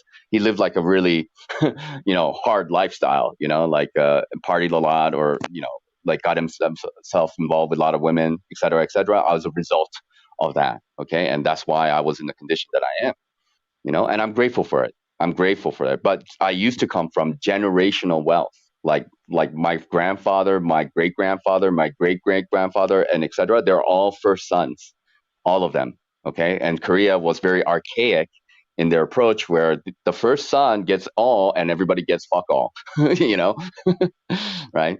But I never got anything because my dad took it all and he wasted it all. And then that's why I, ended up living on the streets and, being adopted to a family in America. Okay. So, and the other factor about women, I mean, that's always going to be a thing between men and women. However, like being 44, been around the block a few times. So it's like, it's the internet though too. Like how much can you really get into a relationship on the internet? I live in the Himalayas, like, are we going to meet? Are we going to just fly and just like, hang out? So there are a lot of different factors involved. So for me, the main motivation is to get to know people, what they are about, why they're doing anything at all. Like yourself or Paul or, Richie. And different people have different reasons why they want to connect. But I think it's Right. important for people to connect. I think it's important for people to see everybody for who they are, and we all have shortcomings, like emotionally, psychologically, mentally, whatever, and just like presenting ourselves as who we are. I think that's part of the process of being better individuals, personally speaking. So yeah, dude. I mean, Notch, I'd like to tell you that I'm here for some type of like overarching, like authentic purpose. That I'm here to share truth and help people on their journey. But more and more, I'm realizing I'm probably just here for the ladies. Um, Okay. Okay, at least you're straightforward, and but yeah, then the question is, how do you go about doing that? If like you say, hey, I mean, different people might have different strategies. Like they got some money, they got some money and they're gonna throw that money, then you're gonna buy women, right? And then you go and work out and get a good body, and then you can get attracted to them. But then you still have to talk to them and have a personality, to be able to maintain a relationship though too. So there's like many different factors to work on in order for you to quote unquote go out and get yourself a lady, right? exactly. Um, yeah, the chat asked a good question. Major Facepalm says, "Okay, Notch, thank you. We know your stance on the metaphysical issues, but please address the issue at hand." Um, What issue? the issue at hand for the morning, which is basically, do I look better with the V-neck or a crew neck like that? Because yesterday I had on a crew neck, and today I have a I V-neck. would And be so the chat is commenting that indeed that the V-neck might do not be my best look. That the crew neck is probably better. I think I. All right, ready? I'm just gonna ask you, Nacho. You're gonna make a decision, and now from here on, this is gonna dictate whether or not I'm gonna be a V-neck guy or a crew neck guy. These are the hard things. no, no, no. This is No, I mean, like, V-neck. This I'm is the crew last neck. guy. I'm the last guy you ask about All fashion. right, I'm like, gotcha, like, I have no clue about fashion. gotcha. Don't give a fuck about fashion. I Right on. wear almost like the same thing every other day. You know, uh, like I hand wash my shit. So I did a load of laundry yesterday because I had a sunny day, and but like it's been raining. It's like monsoon season over here. That's why I'm wearing a jacket, because like it's like raining and it's fucking cold, and then it's kind of sunny out now. It's okay, it is what it is. So I don't give a fuck about fashion. Sorry. But Notch, what other questions? could one make an argument that all male motivation really just comes down to sex? That the only reason anybody Um, really does anything is because of the prospect or the motivation of sex. well, Meaning no, to I say, mean okay, that's let's really like look at this. If all of a sudden there was really no women, there was no urge for sex and procreation, and we were all just hmm either androgynous, asexual, or just all male or whatever, would hmm anybody really do anything? Like, would any technology exist? Would we do anything even more than just base survival? I would argue no. I don't know. Well, I mean, okay, like sex is about pleasure, right? But I mean, it's not just about sex. I mean, just having sex in itself, it's like, okay, like with whom, for how long and why? I mean, like, are you just attracted to a hole in the wall? Probably not. I mean, there has to be other factors. There's something that is attached to that. I mean, it's about pleasure, right? So, like pleasure does attract, like in terms of like the chakras, they talk about like the very root chakra. That's the thing that everybody initially has. That's the motivating factor. But when you move that chakra up, ultimately it goes to your third eye, and then the crown chakra. So like when you're at that position, as far as I understand it, you're operating with a different perspective, is what I'm getting at. You're motivated by different things. So like it does start from the bottom. There's a bottom to it, but there's also a top to it. But if you remain there, it becomes very cardinal. It becomes very instinctive. It becomes very animalistic. And I'm not saying that human beings should not be, but once you go past that a little bit, you start to have other factors that play a significant role in one's life, like in terms of spirituality, in terms of like Let me ask you this, uh, Notch. yeah, Notch, hold on, let me ask you this. Do you believe in soulmates, twin flames, things like that? not. I mean that's a big topic in itself, but like every individual, like I've had a lot of relationship with women, and I think in a way they were all like soulmates, to a degree. I mean, we met, and we met for that duration, and we taught each other a lesson. And women, to be honest, were the biggest teachers of my life. Like much, bigger teachers for me of my self development, because I'm a male and I am attracted to women, that than a lot of other male friends I've had. So women were big gurus for me, right? So I've learned a lot about myself. I learned about women through women, obviously, and interactions with them. So It's a soulmates, good not. I answer. mean, That was a very like diplomatic yes, answer, Notch. You'll do good in life. politics Uh, in Well, just in politics. life, and just in life in general, just in life in general, which I imagine you Okay. do.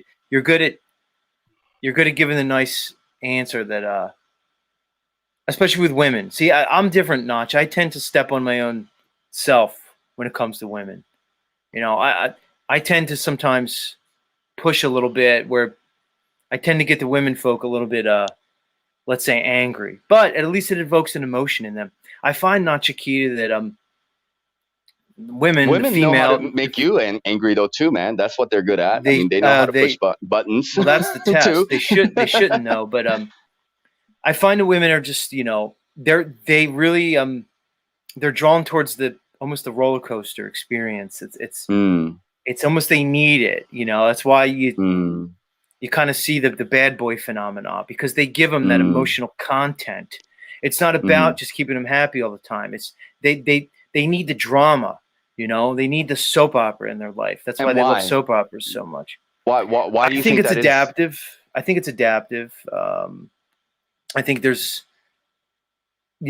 like a genetic or some type of component to it that's just part of who they are for whatever reason. I'm not, Yeah, I think it's part of you know. like security as well. I mean, like like obviously men can be attracted to women. Okay, fine, right? But men are generally stronger than women, right? Physically speaking, for the most part, and they want to know like, could this guy be a psycho? And of course there are like a lot of relationship with narcissism and empath, and we go through a lot of videos about that. but it's about understanding, like every interaction, even between you and I, or you and everybody else, and whatever. Like all these interactions are about understanding, like kind of the integrity of the person. Like how does this person react in different situations? If you push this button, if you push that button, how are they going to be? Are they going to be a psychopath? Are they going to like take out a sword and then start chopping things up because they're angry and shit like that? They want to know these kind of things before it happens, and as they should find out, right? Like you don't want to be in a situation where you're like kind of locked in with a person, and then you later on find out that that person is complete psychopath. You don't want to do that. Nobody wants to do that. And same with men. You don't want to be locked in with a woman and you're like attracted to her and you find out, holy shit, she's complete psycho, right? But then you were completely blinded because she got big boobs or a nice ass or whatever. But then, you find out, actually, this is not what I wanted. I wanted something different. So you got disillusioned, right? So you want to be clear minded about whom you're dealing with. And that's part of this exercise that we're having now with all of us. Right on, homie. Right on. Sean of Source in the house telling me I have 966 subs on 6'6". Nice one, Sean. Sean is a pineal power. Sean, pineal. Tell find OTW, find Patrick, shoot him a message or something. You guys seem like you're pretty close. I've been trying to talk to Patrick all yesterday and today, and he's not here. He's always around. Patrick's always around, lurking, hating, but admiring at the same time. Much love, Patrick. What does he hate? But yet, well, it's more he's just jealous. He's just jealous of me. I know, Patrick, you admire me, but it's rooted in some type of jealousy. But I don't want to. So? I'm in a good spot with Patrick. See how I ruin things, Notch? I come to a good spot with people. We get to a nice understanding. We reach a point of equilibrium in our relationship, and then I blow it by just basically calling Patrick a hater. I don't really think you're a hater, Patrick, but my point is this. Pineal, Chris, whoever's here, somebody tell Patrick I want to talk to him. Okay. I want to talk to Patrick. I have an idea. All right. Because Notch. So Patrick from OTW News, he's a let's say a prominent member of the Truthiverse, and he comes over to the show, and I enjoy his presence. He comes up and we chop our stuff up, and he has his own channel, his own content, and so he comes up here. So I want him to be part of my show, Notch, but I'm trying to structure it with Patrick because he wants to come up here and just sit here. So Patrick wants to be up here. Like in his world, it's me and you talking, but he wants to be here too. Just kind of sitting there chain smoking his spliffs and contributing every once in a while with some kind of like audio effect. But that's not really what I want from my show, from him, or just from the experience. But I want Patrick, OTW News, to have a spot here. Right. So what I'm pitching to you, Patrick, I'll do it again. You still haven't come up, is that we do an OTW News segment on the Z Show. It says, either every show or frequently, with Patrick comes up and we do a segment where Patrick gives us all the headlines of the Truthiverse. Right. So he comes up because the name of his channel is OTW News. He's supposed to be a fucking news show, news network. All right. So let's go with that. Patrick comes up, he gives us the headlines across the Truthiverse, and then we mix it up, dude. We go with it.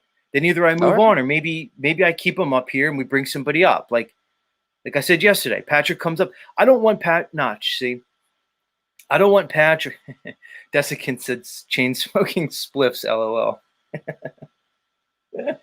Anyway, everybody's got different things to contribute, right? Yeah, everybody's got different things. Patrick tried to tell me that he doesn't smoke cigarettes, that he only smokes joints, until he finally admitted that indeed it's probably mostly just a cigarette with a little bit of weed in it. But anyway, I don't want to cut you off, Notch, but my point is that I don't want I don't want Patrick to come up and give me the news. I don't want him to tell me about Ukraine. I don't want him to tell me about some other geopolitical situation or something. I don't want that. Okay. I want him to give me the Truthiverse news. You see what I mean? Okay. Like I want him to come up and say, Oh, in recent Truthiverse news, Brian O'Shea has gone to war with Yurt fellow, or in recent Truthiverse news, we found out that Moose is indeed Lauren De Laguna without a wig, right? Or Mm, in recent mm. Truthiverse news, you know, uh, I Like don't know. sensationalism, you want somebody to go around and investigate and like because we only have our own faculties. We can't be everywhere. We're not omnipotent, but we hear about things, and we browse through stuff, and we are kind of more or less like overlapping in different truther channels, right? And then there's like always some kind of personality clashes that's happening, right? So Right, right. like you want somebody to have the years on the ground, and maybe OTW can have a network of people who go to different channels, and they're like, oh, he said this to this person, right? And we got to put all of our attention to that, right? Exactly. Well, and it Mm-hmm. won't even be hard for Patrick because he's completely involved in the metaverse. I Mm-hmm. said yesterday, Patrick, it appears you have no life outside this whole YouTube thing. So let's use it, Patrick, because Notch, he won't have to really investigate because he knows what's up with everybody. So Okay. come on, Patrick, come up here sometime this morning. We had a good conversation because like it was like 5:30 in the morning for me. I was ready to pass out from dealing with Brian and then Moose, like not dealing with, but like I was trying to have a conversation with it. Brian went over to Karen B's channel and he was trolling over there, and then I asked him why he was doing that. Long story short, this is like Bro, OTW new. he's been trolling Karen B for like forever now. That's his thing, dude. He's stuck in this Karen B Yeah, thing. but He's then like he identified her she for asked whatever him reason. she asked him not to call, and like he's in the chat, and I even said hello to him, and then he's like, she would not pick up the phone, so he called with a different number, right, and said, hey, my name is Chris, and everybody knows it's fucking Brian, and then Well, she goes off on him. I mean, like Karen. I mean, like she's not gonna hold back. And I was just like, what's the angle on this? Like, I was asking him, like, where are you coming? But he was like putting me in the back channels, and bringing me back up. And he's trying to like divert the conversation. And then he brought his friends up. And then, this one Thomas guy was like attacking me while I'm asking him poignant questions. I'm like, dude, I'm just here to talk with Brian. Obviously, if he doesn't want to talk, then I'll go. So I went over to Moose's channel and spoke with him for a while. And unfortunately, I mean, like everybody is coming from the same position. Like we love each other. We want everybody to do well, but at the same time, especially with men, we need to be like telling each other, hey, like what the fuck's wrong with you? yeah, you Notch. know? So Notch, this guy Toilet Bowl Earth is here, Oh, okay. and Hello. he's been recently showing himself more and more. Mm-hmm. Like his camera's on. Like we know what he looks like now, Yeah. and somebody wanted him to come over, and the idea was he comes over and he and I have like a debate on Christianity because Okay. he espouses, let's say, Christianity, sort of Okay. fundamentalist Christian doctrine. He's a Christian in every sense of the word, right? And That's cool. so there's some people had suggested that maybe he come over and we chop it up on the Christianity thing, but Go for it. I don't know. That gets a little old sometimes. How much can you go back and forth between the? It Here's the depends thing, on your Toilet Bowl interest. Earth. I don't know how much to do, but Notch, like dealing with somebody like Toilet Bowl Earth. I've had like maybe one or two conversations with him some months ago. He seems like a decent guy for all intents and purposes, but Mhm. I find it, Notch, when I talk to these quote unquote doctrine believing the Christians, people who label themselves as Christians, there's really not much to talk about because I already know what they're just going to give me they're just going to give me the playbook. They're just going to give me the Yeah. doctrine, right? So where am I going to go from that? I already know the doctrine. So where's the conversation? Are they just going to try to convince me of the doctrine? They're going to try to justify the doctrine. It's very limiting for me, dude. Because yeah, we could do it, and we could just scream at each other, but I don't know where Well, the like I said, conversation goes. It typically never goes anywhere. Go ahead. well, like I said, like I mean, that's really dependent on you. Like some people need to debate. They want to know what they actually believe, and sometimes they want to find somebody who is in opposition to them. So then, either it strengthens their belief or it crushes it. And so then they're left with the essence of what it is that they believe. And it's a healthy process, for people to go through kind of a debate type of thing. But once you've had like 1, 2, 10, 50, 100, like how many debates about the flat earth do you really want to get yourself involved in? How many times you want to talk to people about the same thing over and over again and get into the same, like, that Stonewall situation where just like, okay, we're at an impasse. We're at an impasse. You believe that and I believe that, and there's nothing to talk about. So let's talk about something that we have in common. That's the approach I try to make, but there are occasions where I'm just like, okay, now I'm getting like reeled into this, and I know I'm putting my energy in there. All conversations are the same thing. Like, especially on the internet, there's always the leave button. There's always the off button. There's always the change the channel button there. Nobody Right. needs to interact with anybody if they don't want to. So there's some amount of desire there from both parties to want to get engaged in that like in an energetic level. I Otherwise, mean, it I look wouldn't at it like exist. this, Notch. The way I look at it is like this, dude. When you look at the commonalities amongst all the so-called religions, and you look at Yeah. some of these fundamental themes that you see across all religions, I don't know. To me that should be the important part. To me that should be the focus, and is the commonalities that you see. To me, they're all really the same truth, just sort of remixed in different ways. I don't Okay. really see. I get it. There's individual doctrines. There's individual scriptures. They come from different times throughout history, different cultures. But to me, that it's what is the fundamental underlying commonalities that seem to Hmm. shine and seem to I mean, express even the themselves Christians across all these themselves, different religions, dude. you don't even need to talk about Christianity and Islam or Buddhism. Like, just focus on Christianity. Okay, like what makes you a Christian? These are the things that I ask. Like, okay, you identify yourself as a Christian. So what are the fundamental tenets of that? What qualifies an individual after a certain point that you can safely say that you're a Christian, as an example, right? But then when you bring other Christians together and they start to have a conversation about that, there's going to be a lot of things that they're going to be not in alignment with, but yet they all seem to be identifying themselves as Christians. So I'm curious about that, like what is it about it? Because I think there is something about group mentality. Even the truther is a kind of a religion. I'm a Right. truther. Like, what does it even mean? Like, you're a truther. So what? Like it Seems to me, comes down dude, to, a religion is to me is really anything you put your energy or focus into, man. well, and it's a group thing. Any religion is kind of a group think mentality, actually, what it comes down to. And there's some good things that have come about it. Like, we do need to create like some kind of a community, and that community, like the Amish or the Mennonites, they work together and they're great builders, right? They're great carpenters. They know how to do a lot of good things, but they're focused around the religion of Christianity that makes that community possible, right? Right And on, the homie. truthers, Right on. right? All right, Nacho. Okay. You're that somebody said hashtag Nacho Keto. I mentioned this. Paul Enslaved calls you Nacho Keto. Are you willing Mhm. to embrace the Nacho Keto moniker, or are you I gonna mean, stick with Notch? whatever. Like, I can't change, like what people call me or what they think about me. There's nothing I can do about it. Like, I can only continue to either engage based on what I believe that person, what their Right, intention is.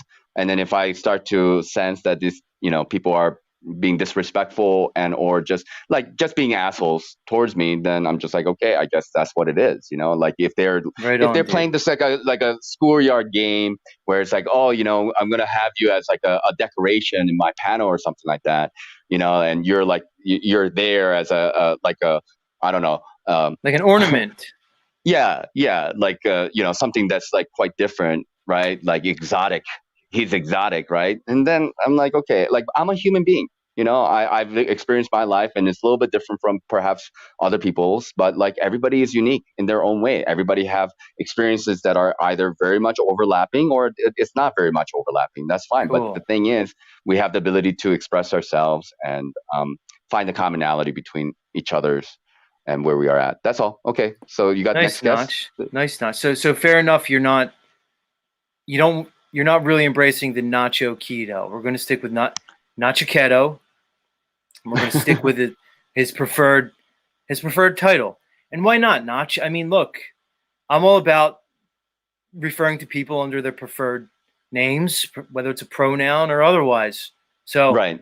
if I'm going to So extend that to anybody, like if I'm going to extend the courtesy to call like some, 6'4", 280-pound guy who decides to walk around in a dress, if I'm going to give them to the courtesy to call them she or her, well, why wouldn't I give you the same courtity to refer to you as your preferred name? So in the interest of, the collective good and understanding, we're going to do that. No, well, I don't know if I 100% agree, because like a name, so like calling somebody a she when she means a woman, her, she, this is a woman. Like if I look at a guy and they're dressing up as a woman, I'm looking at a guy dressing up as a woman. One might consider your speech as bordering on hateful. Guys, is Nacho Keto coming out of the bags this morning? Is he showing us that indeed that there's some maybe underlying bigotry towards the LGBTQIA community? Let it be. Let it be known. Let everybody know that that's the way I think. That's the way I think.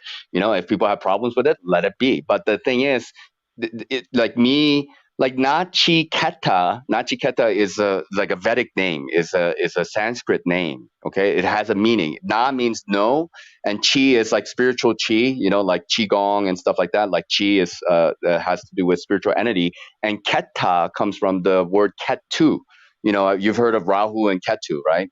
So they're planets. So Ketu is a planet of forever loop, right? So Nachiketa actually means he who does not waste his spiritual energy in an endless loop. That's the meaning of that name. But of course, Nachi sounds very much like nacho, keto, whatever, and then like if that's what people latch onto, but behind that, there's some intention behind that. Like if I read your intention being like quote unquote mean or whatever, then I can read that intention from people, and to think that like we cannot understand our tones and people being sarcastic, like Brian, for example, like like he is becoming like borderline to the point where he's being sarcastic about a lot of things and hateful towards a lot of things, and it's kind of worrying because then I don't want to get to a position where I'm completely dismissing him. I'm still leaving a little bit of space for him where I'm willing to communicate with him, but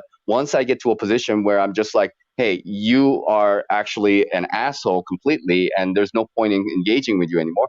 And it will be, a burnt bridge, Fair I guess enough, dude. You can say. Fair enough, right? Notch. Fair enough. All right, bro.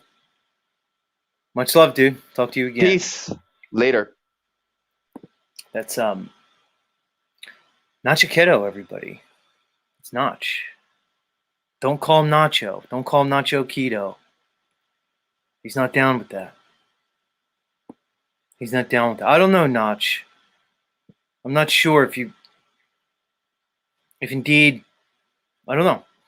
You might have been borderline hate speech there. I'll let the audience decide.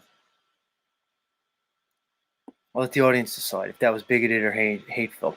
He has the audacity to say that men are men and women are women. Is that hate-filled? Is that bigoted? Can a ethnically diverse person even be bigoted in this culture? I will see if what my next guest has to say about it. Because it seems like in this PC cult of culture that we seem to be living in, that if you're an ethnically diverse person, a POC, a person of color, that you're really just sort of exempt from any responsibility when it comes to your speech. You could pretty much just say anything. I don't have that luxury. I'm a white man, which means pretty much anything I say, I guess, can be considered hate speech. By that definition, everything I've said this morning is hateful. It really is a spectrum. You have me on one end of the spectrum, the white male, who apparently is just by my very being and nature is Apparently, I'm just bigoted and hate-filled and racist. And then we have our friend Sly Shy here, who's the completely opposite end of the spectrum. She's a gay black female, which means she could do no wrong. There's literally nothing you could do wrong, Sly Shy. You're above reproach. And that's why Moose and I are nominating Sly Shy for the next president of the United States. I want my audience and the whole Truthiverse in general to get behind that ticket, Sly Shy for president. We need somebody to go up against Mama Kamala, trying to come in, playing the black card. Sorry, Kamala. Like I said yesterday, we let Obama get away with the black card, and he's half black. I don't know how we let you get away with the black card. I think we're pushing it, but either way, I think Sly Shy's probably the strongest candidate that we could nominate to go up against Mama Kamala in the next election. Now, the key is going to be to find Sly Shy's running mate. You know, who's going to be the vice president. We got to start brainstorming. We got to figure out the next ticket. You know, the truther ticket, the truther party. You know, who's going to run with Sly Shy? She may indeed be unbeatable. It's possible. Because she could do anything. We'll just have to support her. If Sly Shy's president, whatever she does, we'll just all have to support it. Because again, she's gay, she's black, and she's a female. So basically, if you would disagree with any of her policies, that would just make you racist by nature. Of course, that's how logic works, guys. Anyway. Goblin King knows. He knows. Slick Rock's nominating me for vice president. Interestingly enough,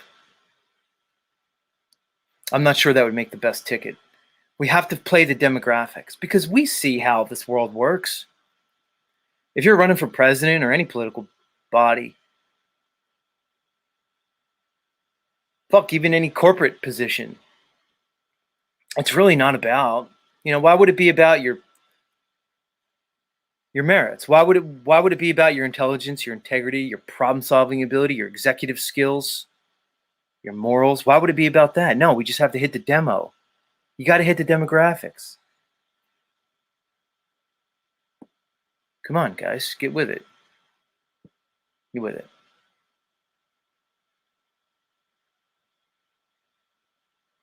We do love Sly Shy, Heidi. We love her. So does Goblin King loves Sly Shy. Goblin King, we're going to put you in charge of the nominating committee for the Truthiverse party, the Truther party, so to speak. We have a party here. Goblin King's going to be head of the nominating committee. We find who the next ticket is. Somebody's got to run with her. You know, just pick the right demographic and we'll get there. Anyway. All right. Let's bring up my next guest. He's been here. He's been waiting patiently in the back. Some people may remember my next guest as a man who started streaming from a yurt, which may indeed have not. It may not have been a yurt in retrospect. It might have just been a tent that he labeled as a yurt. I'm not sure.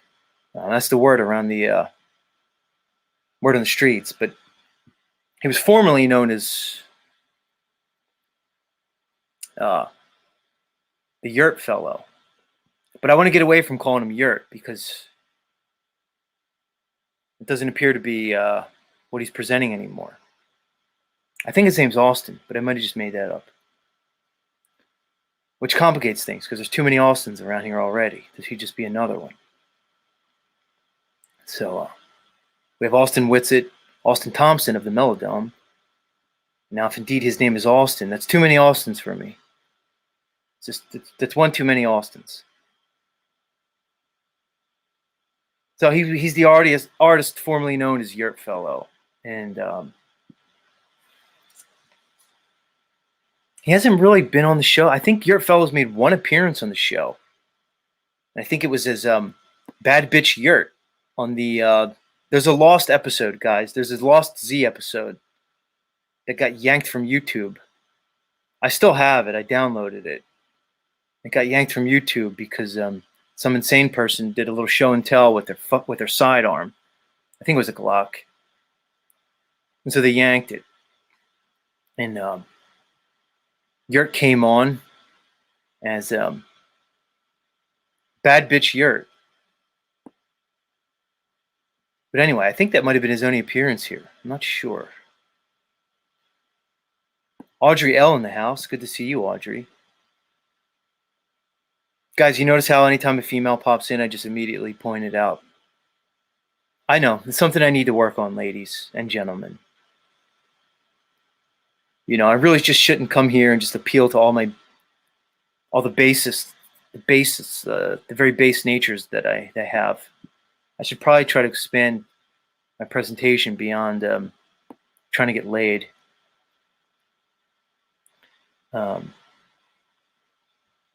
But welcome, Audrey L. Welcome. You look like that actress, Audrey. What's her name? Emily Rossum. I think she was in that show Shameless. Quite attractive. You resemble her in many ways, just from that little picture. It's hard to pick up, it's hard to tell from these little tiny YouTube icons, but you look like Emily Rossum. I think that's her name. Shout out to Emily Rossum. But anyway. See, Yurt, I'm building anticipation, right? That's what I'm doing here. Because I find that it's the anticipation that is really the most enjoyable part of the experience when it almost comes to anything. Andrew B in the house. Andrew, I don't take calls, but I thanks in the chat, Andrew. Good to see you, dude. I was wondering if Andrew was going to pop around. I think you're a couple time zones behind me, but Andrew, we have things we want to do, Andrew and myself. Andrew and I have plans. We have plans. We're endeavoring to create a true cosmology encyclopedia. Andrew B. Well, we'll talk more, Andrew. We'll talk more. Andrew, I stopped streaming at 9, so I do a hard 9 o'clock. Just so you know. Anyway. So Yurt, it's about the anticipation. I build it. I like the anticipation. For maybe just me, because the event itself is always a disappointment for me. Whether it's sex or food or a meal. It's just, once it's completed, then I'm let down afterwards. Even more so, Yurt, I'm usually filled with like feelings of shame afterwards. You indulge in like a meal that's maybe a little too decadent, a little too rich. And then I'm washed by feelings of shame. I complete the sexual act, and I just feel so base. It's gross in a lot of ways. Anyway, that's enough anticipation. Without any further ado, let's welcome our next guest to the show. Many of you know him. You have a troll that's been here all morning. He labels himself in a tent, non-tent content in a fraud experience. And he has you, and you had longer hair and a beard.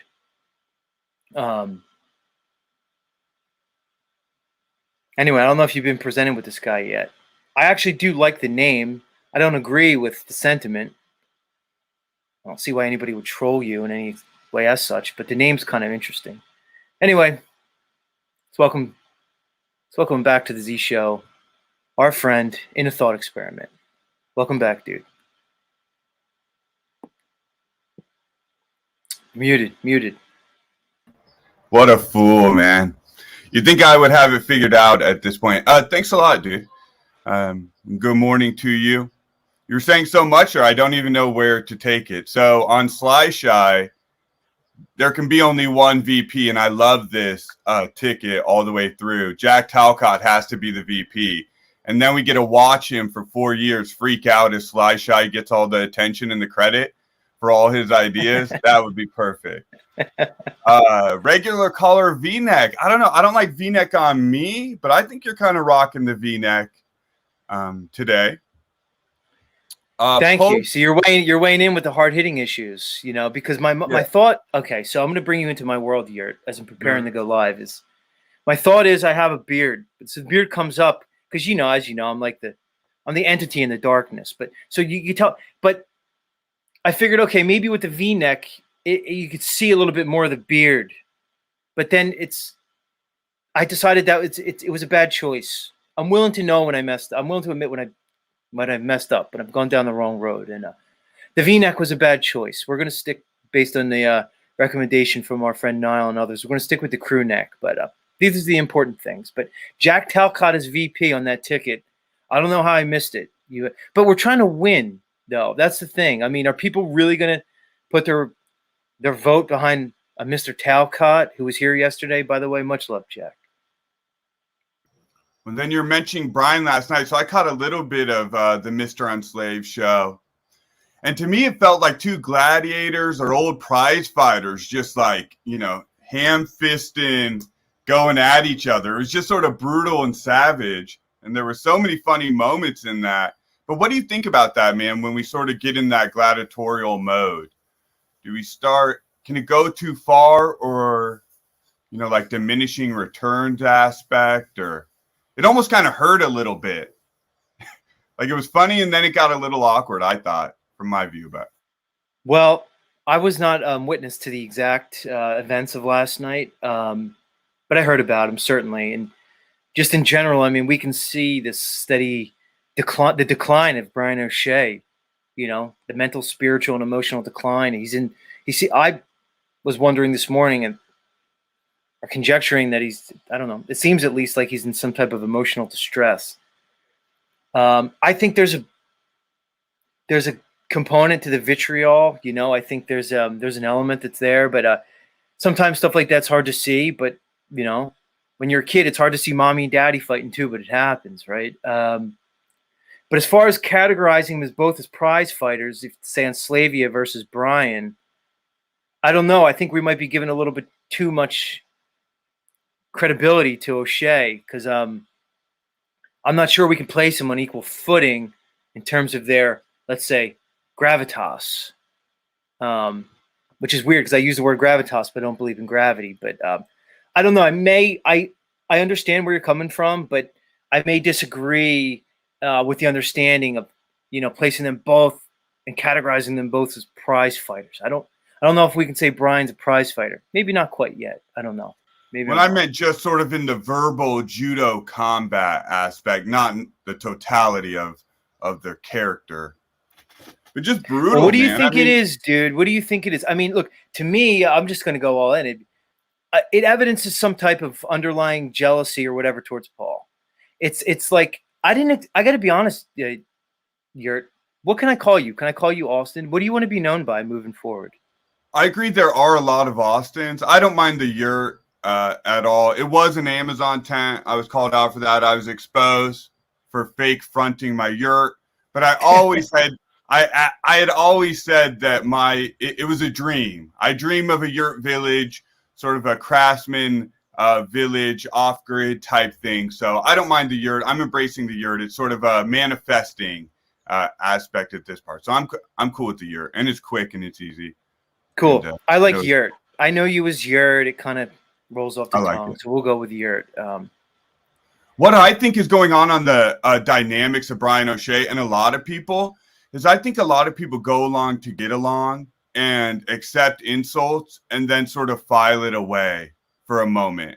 So I think there's a lot of people that sit around Paul who are really sort of filing away offenses, waiting for a moment of opportunity, or when it piles too hard and too much on them, and then it's like, boom, now I'm going to let you know what I really think.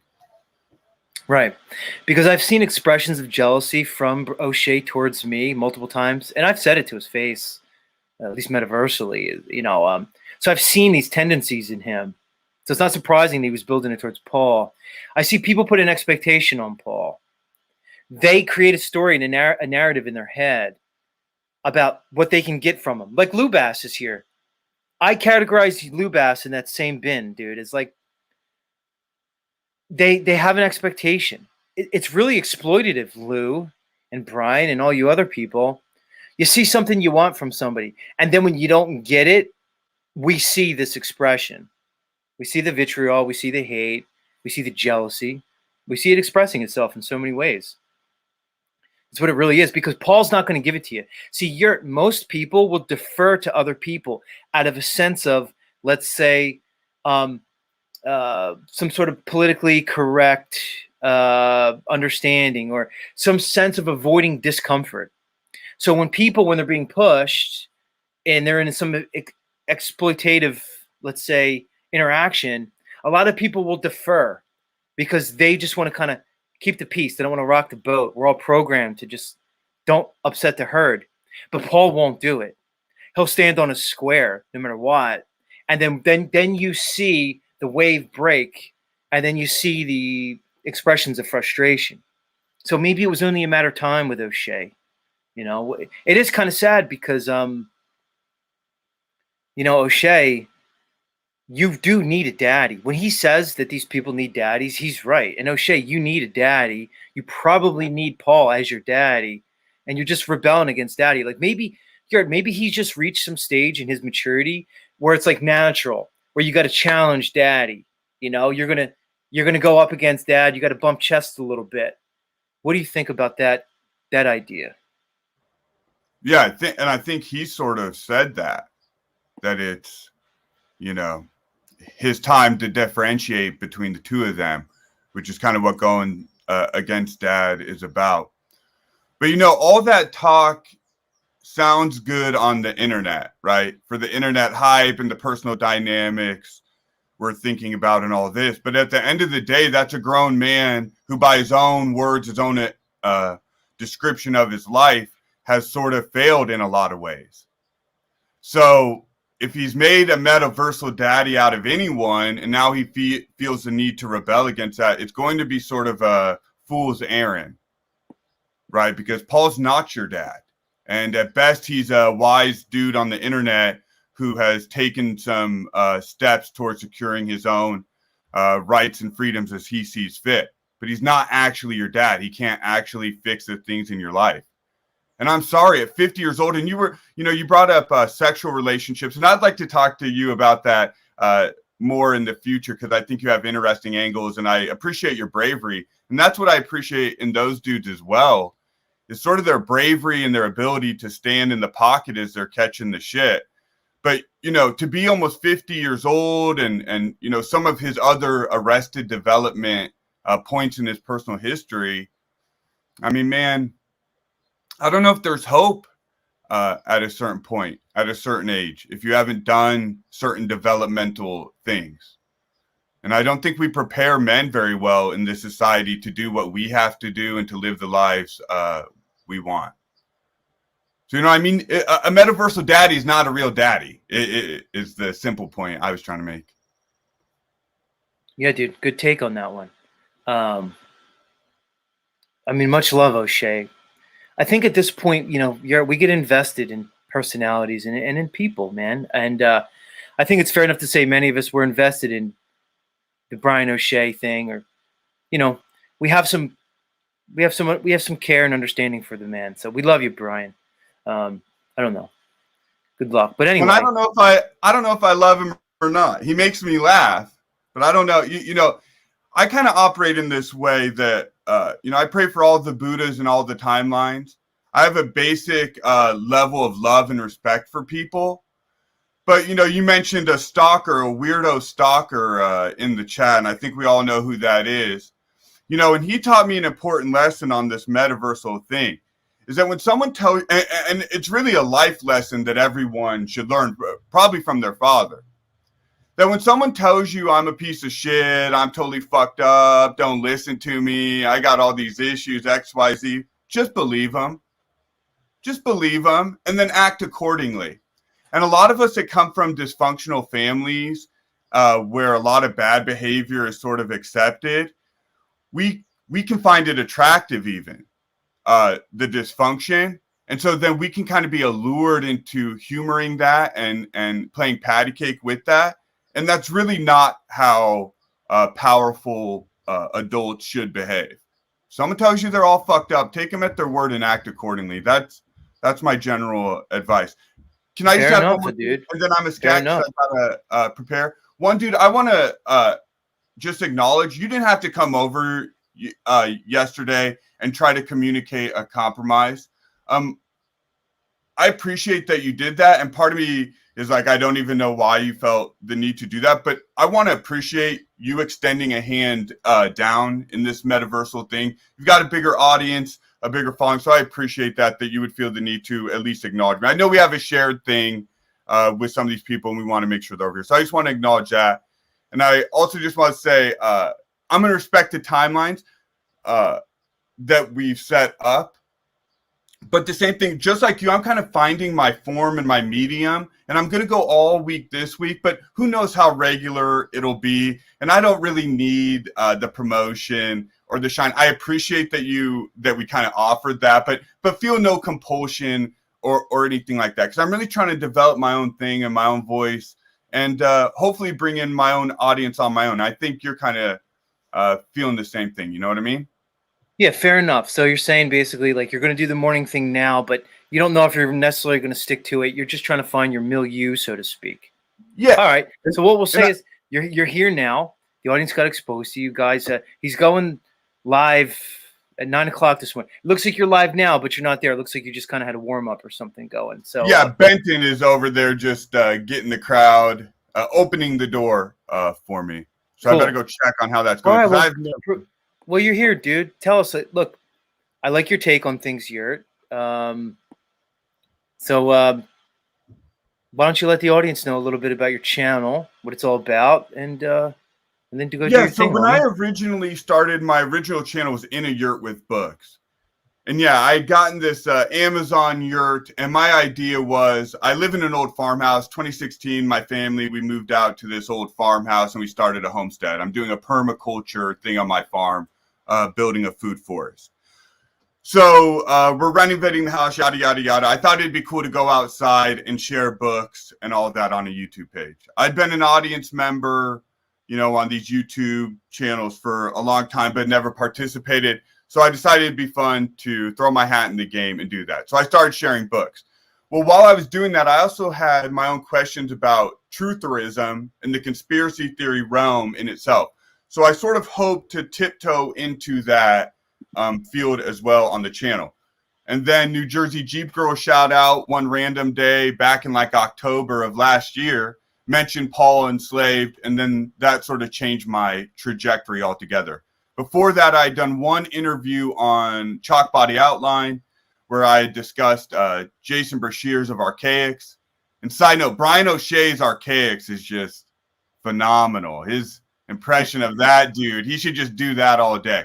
But so I went at that guy a little hard with the critique. Then I found Paul Enslaved, and then I got roped in to that whole community and doing the panels, and then everything that happened. Right on. So you found yourself here, dude. Much like all of us, dude. Whatever our journey is, we all find ourselves in. I term it the truthiverse. To me, that's the best term for it because it encompasses so many things. It's a little campy and weird, which this whole community is fucking campy and weird. So I embrace the camp. You know what I mean? I like it.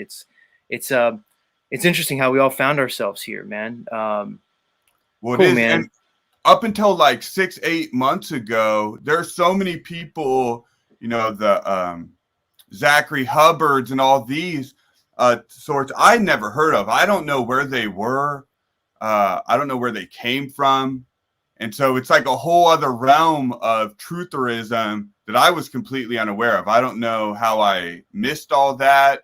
I never really got too deep into the flat earth stuff, so I don't know. But I'm glad to be here now, and I'm glad to have this community and these people to discuss stuff with and share my, share what I find and my thoughts with. So, hey, dude, but I'm much a roll. Love, homie. Much love. Much love to you, Tuesday, and cool stuff, dude. And I'll be checking around, and I'll pop back up here too. Cool. In a thought experiment, guys. Check them out. Check them out. Thanks. Much love, dude. Much love. All right, let's bring up my next guest. Much love, Yurt fellow, everybody, doing his thing. Let's bring up my next guest.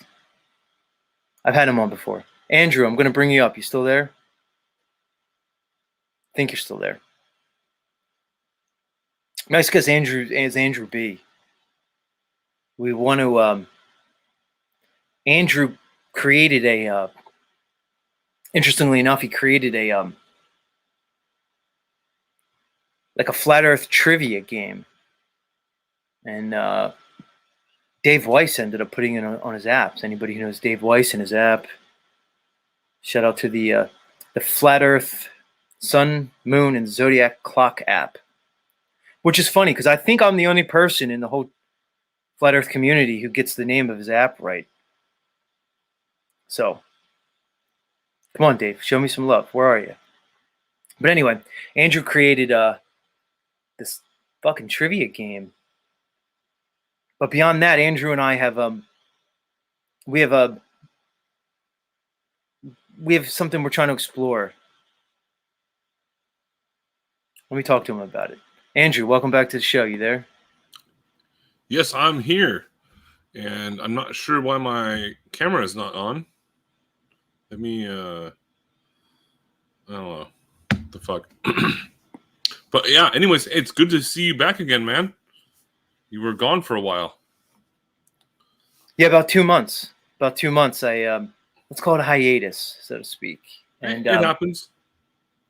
There was multiple reasons. I've gone through it here. There's multiple reasons. But I've committed to being here each morning, dude, and just putting the time in. One, I like it. It works for me. I wake up, I come here, I spurg out, people watch, and then I get to move on. But two, I have goals. I want to move, like things, I want to move in different directions. So my idea is that I established this thing here in the mornings, which at least helps me establish my audience. And then that'll enable me to branch out in the different directions, right? And go from there. That's the plan, at least, dude. So what's up, man? How have you been, dude? How's your life going? Oh, I've been busy as fuck. Working on my second degree and just working like crazy. So, but I wanted to say, I'm not sure if you're aware of this, but Jaron and Austin Whitsitt have been doing their online summits. And I recommended you as one of the upcoming people to do a presentation for it. I think nice, man. I think you would do really, really great. Appreciate that. I've been wanting to talk to Whitsitt and both Whitsitt and Jaron, and that might be a good foray into it. My only problem is, Andrew, I don't have like contacts out. I don't have a huge social media. So if they wanted to contact me, it'd probably be hard to do so. But you can definitely let them know that I'm interested. I'm definitely interested in doing it. It's actually pretty hard to get a hold of, but Jaron, not so much. You can contact him on Telegram pretty easily. Right on, man.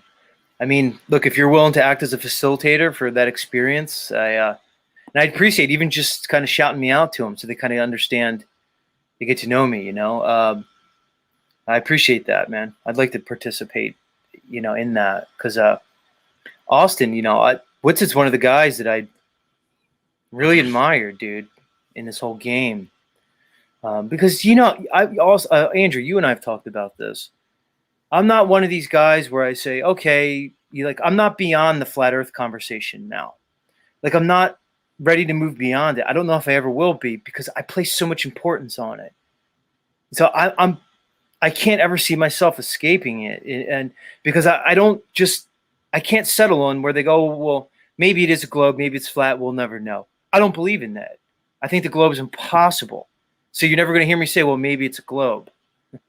I can't do that. I'm unwilling to meet people. I'm unwilling to make that compromise because it's not an idea to me, Andrew. It's not a theory. How do you compromise objective reality?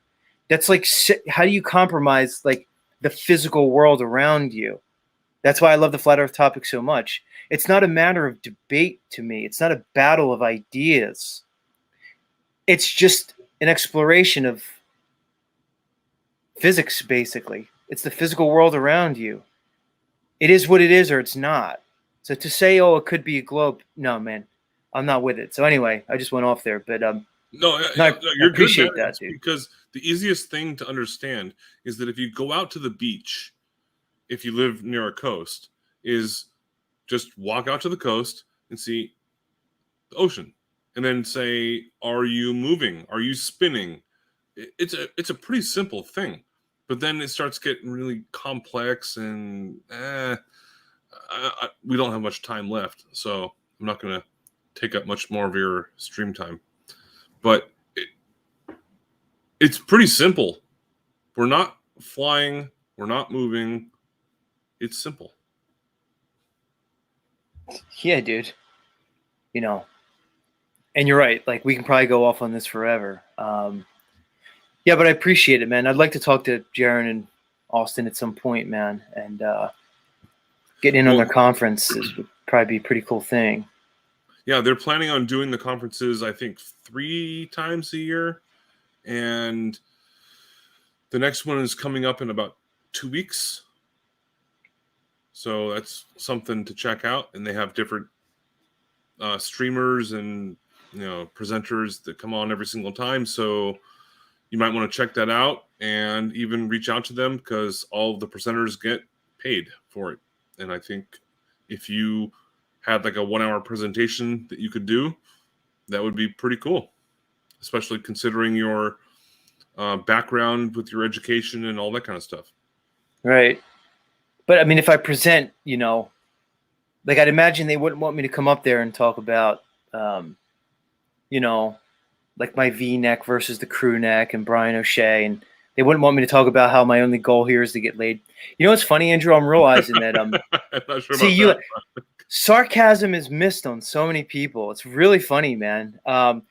Maybe it's a compliment to me that I'm like so deadpan, like I'm the deadest of pans that people can't get my sarcasm. So when I say that I'm only on here for the pussy, it's like my friend Paul and Slave says, it's a bit non-bit, because like there's a part of my personality, of my consciousness, that's like, that could be a nice little side benefit, is to, gather up some truth or trim, so to speak, from this whole endeavor. But so I could explore that aspect of myself, kind of lampoon it, so to speak. But I'll say it, and there's going to be a certain people that when they hear that, they're like, "Oh, I knew it. Fuck you, Zetetic Warrior, type. We knew you were just here for disingenuous reasons," and completely missing. It's like completely absurd to me. But hey, it is what it is, man. Well, some like people Lou, hold on, like Lou Bass says, that's why you can't get laid, Z. Well, it's funny, Lou Bass, because I'm in frequent communication with your eldest daughter, Lou. So she's modded up on my channel. Your eldest daughter, Lou, as she's late at night, when she's down in maybe some wine coolers and she's, getting a little loose, your daughter tends to go on my channel and leave me comments. That might be something you might want to know, Lou. And she purposely goes to like my oldest videos where no one's really going to see the comment come up, and she leaves me these comments. And then she deletes them, usually when she wakes up in the morning, and then she deletes them, and then she'll coyly ask me if I saw her comments. And, I don't know. Sometimes I pretend like I didn't see him. But so, Lou, if you really want to go there, I don't know. Andrew. I think I went a little too. That might have been a little too much. But no, I mean that's deadpan, right? That actually wasn't. Maybe that's the problem, because people can't tell when I'm being serious and when I'm being. Oh, really? Sometimes I don't even know, Andrew. Sometimes no, that was deadpan. But I'm to the point now where it's like the sarcasm and the sincerity kind of get blended in. It's really strange. It's a tough place to be in. Well, I was joining in pretty late into the stream.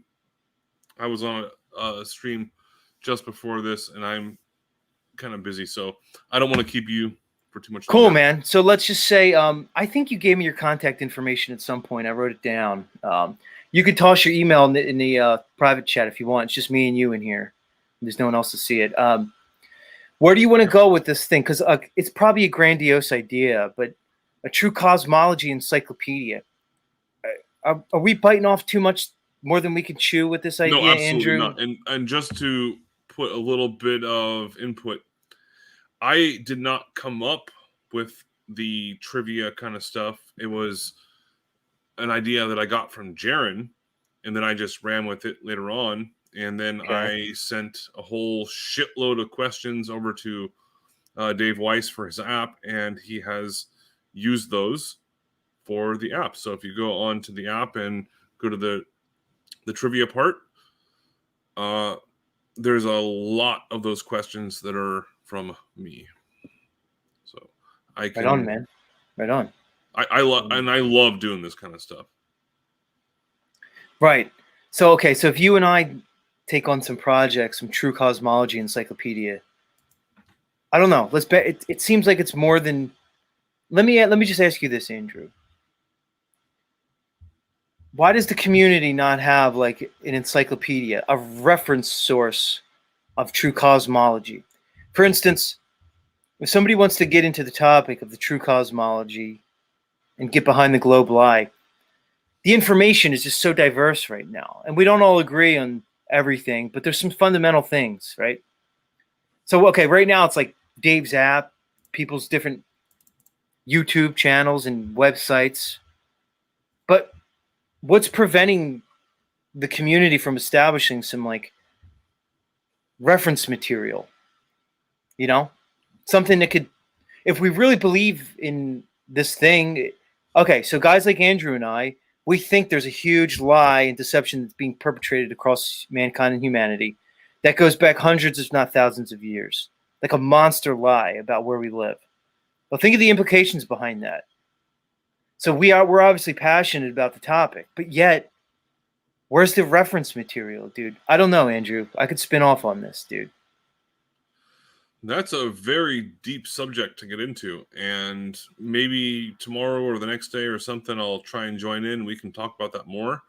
But for now, Right. I think, yeah, that's pretty deep. We'll kick it around at another time, homie. Listen, dude, it was good to see you today, man.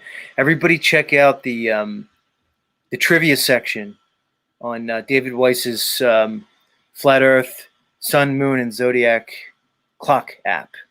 And also, this is not for me at all. Karen has her next event coming up in Las Vegas, which is going to be in October. It's going to be the first one I've ever been to. And I'm planning on being there for at least 5 days. So. Cool. I'm thinking about going. Should I go, Andrew? Absolutely. Yeah? It's Vegas. I know. My friend Rob Cleveland lives there. I'm not sure he'd be willing to put us up in his in his apartment, but either way, he's there. Well, yeah, you can get an Airbnb, and there's a lot of people around the area that are going to be rooming together. And I mean, for me personally, I'm getting my own room because I'm planning on maybe having a lady stay with me at some point.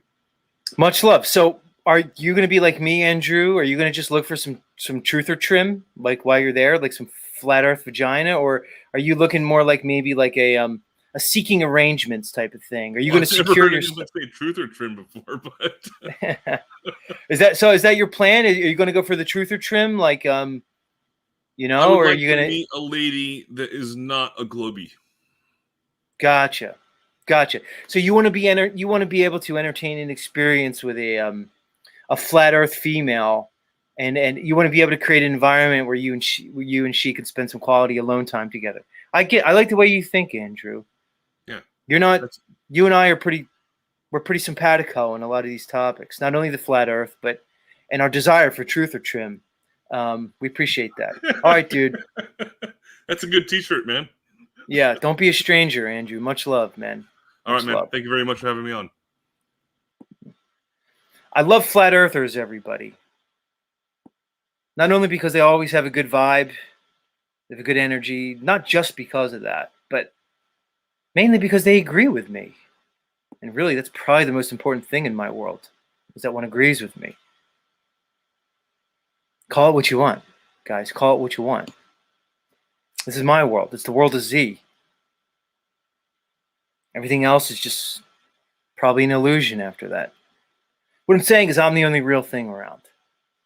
I'm not really saying that, but we're just jumping fully into the self, into the ego here.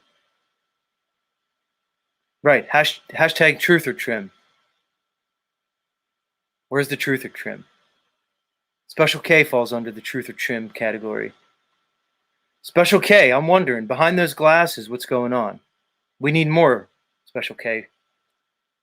We need more from you. At least I do. I need more from you. Just putting it out there.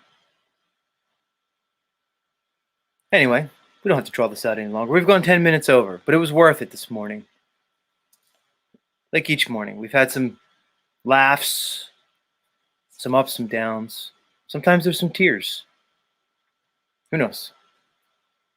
Either way, we've come to the end of this morning's journey. But don't worry, folks. This is the show that never ends. So we can all take solace in the fact, well, God willing, the fact that we'll be back again here tomorrow. With that, I'll say much love. And in the words of our friend, DD214, who I saw here this morning, be good, do good. I want to steal that from you, DD. Not really. Don't get nervous. Be good, do good. Good things will happen. It's a vibe thing. Much love, everybody. Much love.